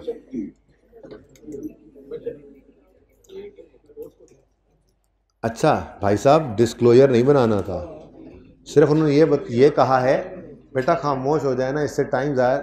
आप लोगों को क्यों नहीं ये बात समझ आती कि मैं कई बार ये कहा है कि जब आप बोलते हैं तो मेरे पे जोर ज़्यादा पड़ता है, बोलने पे भी, दिमाग पे भी, और टाइम भी आपका ज़्यादा लगता है। जो काम हमने 1.5 घंटे में करना होता है वो आप लोगों की इन हरकतों की वजह से 2 घंटे में चला जाता है। मेरा क्या नुकसान है? आप लोगों के टाइम में आजकल एक एक मिनट कीमती है, आपको इस बात का पता नहीं है। पता नहीं यहाँ पे बोलने आते हैं जी। Calculate basic EPS figure that should be disclosed. अब ये वही वाली बात है जो इस दफ़ा आईकेप की ये अटेम्प्ट में सवाल आया था, जिसमें उन्होंने लिखा हुआ था compute basic and RTPS to be disclosed. बच्चों ने आकर ला डाल दिया डिस्क्लोजर था, डिस्क्लोजर था, डिस्क्लोजर कहाँ से डिस्क्लोजर था भाई? उसने कहा फिगर निकालो जो डिस्क्लोज की जा सके, डिस्क्लोजर नहीं मांगा था। यहाँ पे भी ऐसा ही है, सवाल के अंदर डिस्क्लोजर नहीं मांगा हुआ, सिर्फ ये एक फिगर निकालनी थी, ठीक है। 30 सितंबर 2009 जब ऐसा ऊट पटांग साल आ जाए ना, तो ये लिख लिया करो कि ये 1 अक्टूबर से 30 सितंबर वाला है, और 30 सितंबर 9 पर है तो 1 अक्टूबर 8 से शुरू हुआ होगा। और अब सवाल पढ़ना शुरू करो, ये काम सबसे पहले किया करो, ठीक है। The profit after tax PAT given है of Beta for the year 30 September 9 was 15 million. ये पैट आ गया। एट 1 अक्टूबर 8, देखो ना, अब ये साल यहाँ पे लिखने से आधा दिमाग का बोझ वैसे ही उतर जाता है। सामने साल लिखा हुआ है, फौरन पता लग रहा होता है हमारा साल है, शुरू है, आखिर है, दरमियान है, तो आधा दिमाग के अंदर से बोझ तो सिर्फ इतनी बात से। और ये बात आज की नहीं है, ये बात गालिबन कोई 7वें 8वें लेक्चर से मैंने कहनी शुरू कर दी थी कि लिख लिया करो जब सवाल कैलेंडर ईयर से हिले, क्योंकि हमारी आदत नहीं है ना जनवरी से दिसंबर के अलावा कुछ सोचने की। हम खुद को, मतलब ठीक है, इसमें कोई गलती नहीं है, लेकिन वो इस्लामी महीने पसंद तो करते हैं, लेकिन हमारी सेटिंग सारी ही अंग्रेज़ी महीनों के हिसाब से हुई होती है। दिसंबर में ये करेंगे, जनवरी में ये करेंगे, जुलाई में ये है, सितंबर में वो, मार्च में पेपर हैं, फलां ये है, तो सेटिंग ऐसे बनी हुई है। तो एक आदत है हमेशा से कैलेंडर ईयर को देखने की, तो इसलिए कैलेंडर ईयर यानी जनवरी से दिसंबर से हट के सवाल आए तो फ़ौरन, चाहे वो 1 जुलाई से 30 जून ही क्यों नहीं है, फ़ौरन लिख लो। एक तो कैलेंडर ईयर से हट के फाइनेंशियल ईयर जब आता है ना, तो उसमें एक मसला ये भी होता है कि बेटा प्लीज़ ज़रा ध्यान रखें, ठीक है, उसमें अच्छा उसमें ये भी होता है कि आपका ट्रांजैक्शन किस साल में शुरू हो रही है, किस में एंड हो रही है, ये पता नहीं लग रहा होता, ठीक है, तो लिख लो। अच्छा जी, जाना है? अच्छा चलें जी, आ गई भी, आ गई, और चाय आ गई, और चाय आ गई, आंदो भाई, चाय वाले। अच्छा यार, मेरे ख्याल में क्लास को क्लोज करते हैं, ठीक है। इसमें वैसे मसला क्या है, सिर्फ ये पढ़ लें एक दफ़ा, बस पढ़ा दो मुझे, प्लीज़ पढ़ा दो जी। एट 1 अक्टूबर 8 हमारे साल के पहले दिन। अभी वो लाइन ही पूरी नहीं हुई यार, 2-3 बंदे आ जाओ, ऐसे तो पूरी रात लग जाएगी भाई। ये यहाँ पे ना कोने पे रखें और जल्दी से आगे पकड़ाएं इनको। रास्ता दे दो भाई, चाय वाले भाई, रास्ता दे दो मेरे भाई। हाँ साहब, रास्ता दे दो, ज़र रास्ता। अच्छा वो तो ज़र राशा होता है जी बेटा, टेंशन हो रही है ना यार, 2-3। अच्छा एट यकम अक्टूबर 8 company had in issue 36 million equity shares. Opening है या नहीं, यकम अक्टूबर पे है, ठीक है, हाँ ओपनिंग ही है। And 10 million 8% convertible loan notes, rupees 10 million, ये भी अमाउंट इन रुपीज गिवन है। ये कह रहे हैं 36 मिलियन शेयर्स है, ये नंबर ऑफ शेयर्स थे, क्वांटिटी है, ये क्या है, क्वांटिटी है, फनकारी चेक करो। 36 मिलियन शेयर्स हैं और यहां पे लिखा हुआ है रुपीज, ठीक है, ये शेयर कैपिटल है। ओके, अच्छा। The loan notes will mature in 2010, ये तो आगे बहुत आगे की बात है, फिलहाल तो वो मेच्योर नहीं ना हुए, अभी तो ये लोन नोट्स हैं, आउटस्टैंडिंग होंगे, लेकिन मसला ये है कि ये कन्वर्टेबल हैं। अब इधर देखो, इसको मैं छुपा भी सकता हूं फिलहाल, क्योंकि ये तो डाइल्यूटेड ईपीएस में यूज होना है, ठीक है। अभी मेरी बेसिक ईपीएस के लिए तो अगर ये इररिडीमेबल होते तो इस परसेंटेज को लगा के मैं वो माइनस कर देता, अभी तो ये भी यूज नहीं होनी, ठीक है। बल्कि अगर आप चाहो तो मैं इसको भी छुपा देता हूं फिलहाल। अच्छा, नहीं सही, अच्छा चले नेक्स्ट। ऑन यकम जनवरी 9, अब ये यकम जनवरी कहाँ पे आना है, ये अक्टूबर नवंबर दिसंबर यहाँ कहीं, ये भी साल के दरमियान ही कुछ हुआ। Beta made a fully subscribed right issue, right issue पता है, बेसिक ईपीएस में आएगा। अच्छा, of 1 new share for every 4 shares held at a price of ₹2.8 each, ठीक है। तो मेरे ख्याल में तो कोई नई चीज़ नहीं है, राइट इशू का आपको ट्रीटमेंट आता है। आगे चलते हैं। The market price of equity share of Bitta immediately before issue was 3.8, याद आ रही है वर्किंग, ये बिफोर इशू वाले, फिर न्यू वाले, और फिर एवरेज सी निकलती थी price. The EPS reported for the previous year is 0.35, Bitta income tax rate is 25, ठीक है। अच्छा, अब सवाल के अंदर यकम अक्टूबर पे company had in issue 36 million equity shares. अच्छा, मेरे ख्याल में आपको वो नहीं नज़र आ रहा कहीं पे कि फेस वैल्यू कितनी है, ऐसा ही है जरूरत वेटेड एवरेज में ये नहीं। पहली बात फेस नहीं, पाकिस्तान में 10, यहाँ पे कोई नहीं था, ये पाकिस्तानी सवाल ही नहीं था, ये इम्पोर्टेड सवाल था। अच्छा सुनो भाई, कहीं पे ज़रूरत थी फेस वैल्यू की, जब नंबर ऑफ शेयर्स दे दी हैं तो फिर फेस वैल्यू को क्या करना है, बस नंबर ऑफ शेयर्स गिवन है ऑर्डिनरी, वो तो शेयर कैपिटल होता तो हम नंबर ऑफ शेयर्स निकालते हैं ना, ज़रूरत ही कोई नहीं थी। अच्छा नेक्स्ट, क्या मसला है जी, पहले मेरी पहली बात, बेसिक के अंदर क्या आएगा, बेसिक के अंदर क्या आएगा ये समझ आता है, बेसिक यहाँ ख़त्म हो गई, बेसिक ईपीएस निकल आई। अब इसको पहले लिखोगे न्यूमरेटर डिनोमिनेटर में, आप डाइल्यूटेड की तरफ चलोगे, ठीक है। अब देखते हैं डाइल्यूटेड में क्या कहता है। एट यकम अक्टूबर 8 कंपनी हैड 10 मिलियन शेयर्स, यानी कि साल के पहले दिन ही मौजूद थे, ठीक है। लेकिन अब ध्यान से देखना शुरू करते हैं, कन्वर्टेबल हैं कन्वर्टेबल, मेच्योर होंगे 2010 में, और शुक्र है बाद में होंगे तो इसका पूरा साल है, इसमें कुछ भी वेटेड एवरेज नहीं करना था। हम बेसिक ईपीएस निकाल के न्यूमरेटर डिनोमिनेटर पहले वो रखते हैं, फिर आगे चलते हैं। अब आगे हमने क्या करना था, अगर ये कन्वर्ट हो जाएं तो डिनोमिनेटर में क्या आएगा, ऐसे करके प्लस वाली फिगर। तो पहले जनाब मैं शेयर्स की बात कर लेता हूं, बताओ जी कितने रुपए का, अब ये लो, कितने रुपए का ये लोन नोट है, यही लोन पड़ा है 10 मिलियन, और ये जब रिडीम होना है एट पार, पैसे दे देने हैं, या कन्वर्ट होना है टू इक्विटी शेयर, मतलब basis of 25 share for each 100 of loan, तो 10 मिलियन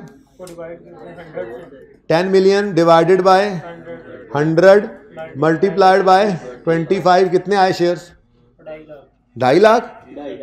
लो जी, अगर तो रुपीज में चल रहे हो तो 2.5 लाख, ऊपर प्रॉफिट किस में दिया हुआ था, मिलियन में, ठीक है। तो 0.25 आएगा, फिर 25 लाख आता है तो फिर 2.5 आएगा, जैसे आप कहोगे कर लो। इसका आंसर क्या आता है, 25000000, ये आता है। अब इसको यूं लिखेंगे 2.5 अगर मिलियन में चल रहे हैं, ठीक हो गया। अगली बात, इसका इतना आसान सवाल था, पता नहीं क्या हुआ आपको। ₹100 मिलियन के ऊपर 8% रेट लगेगा, और चूंकि ये लोन नोट्स हैं तो 25% को भी कंसिडर करोगे, ठीक है। तो इंटरेस्ट कैसे निकलेगा, ₹10 मिलियन, ऐसे ₹10 million into 8% into 75%, answer is 0.6 million. ये यहां पर बेसिक वाला पहले ही निकला होना था। अब बोनस का लेंगे हम। केड़ा बोनस, बोनस का तो बेसिक पे आ जाता है भाई, वो तो शेयर्स इश्यू हो गए हैं। डायल्यूटेड में हम कन्वर्टेबल इंस्ट्रूमेंट्स को लेते हैं, कन्वर्टेड को तो कभी नहीं लेते। राइट इश्यू तो हो गया है भाई, राइट इश्यू, शेयर्स इश्यू हो गए हैं, और आप कह रहे हैं वो इश्यू होने हैं। मैं अब उधर ही पीछता हूँ यार, ले चलो, ठीक है, बस अब क्लास खत्म होगी, ठीक है। तो भाई ये तो आसान सा सवाल था, मैं कैलकुलेशन क्या कर रहा हूँ इसकी, इसका सोल्यूशन दे दूंगा, ठीक है। तो चलें जी, अब टर्म टेस्ट में कुछ भी नहीं रहा सिवाय इसके, और ये भी किसी वक्त पढ़ के बता देना, कोई मसला तो नहीं है इसके अंदर, ठीक है। तो आज के लिए भाई इतना ही, जिंदगी ये तो सुबह 7:30 बजे रेशोस कंप्लीट करने की नीयत से होगी मुलाकात। अल्लाह हाफिज।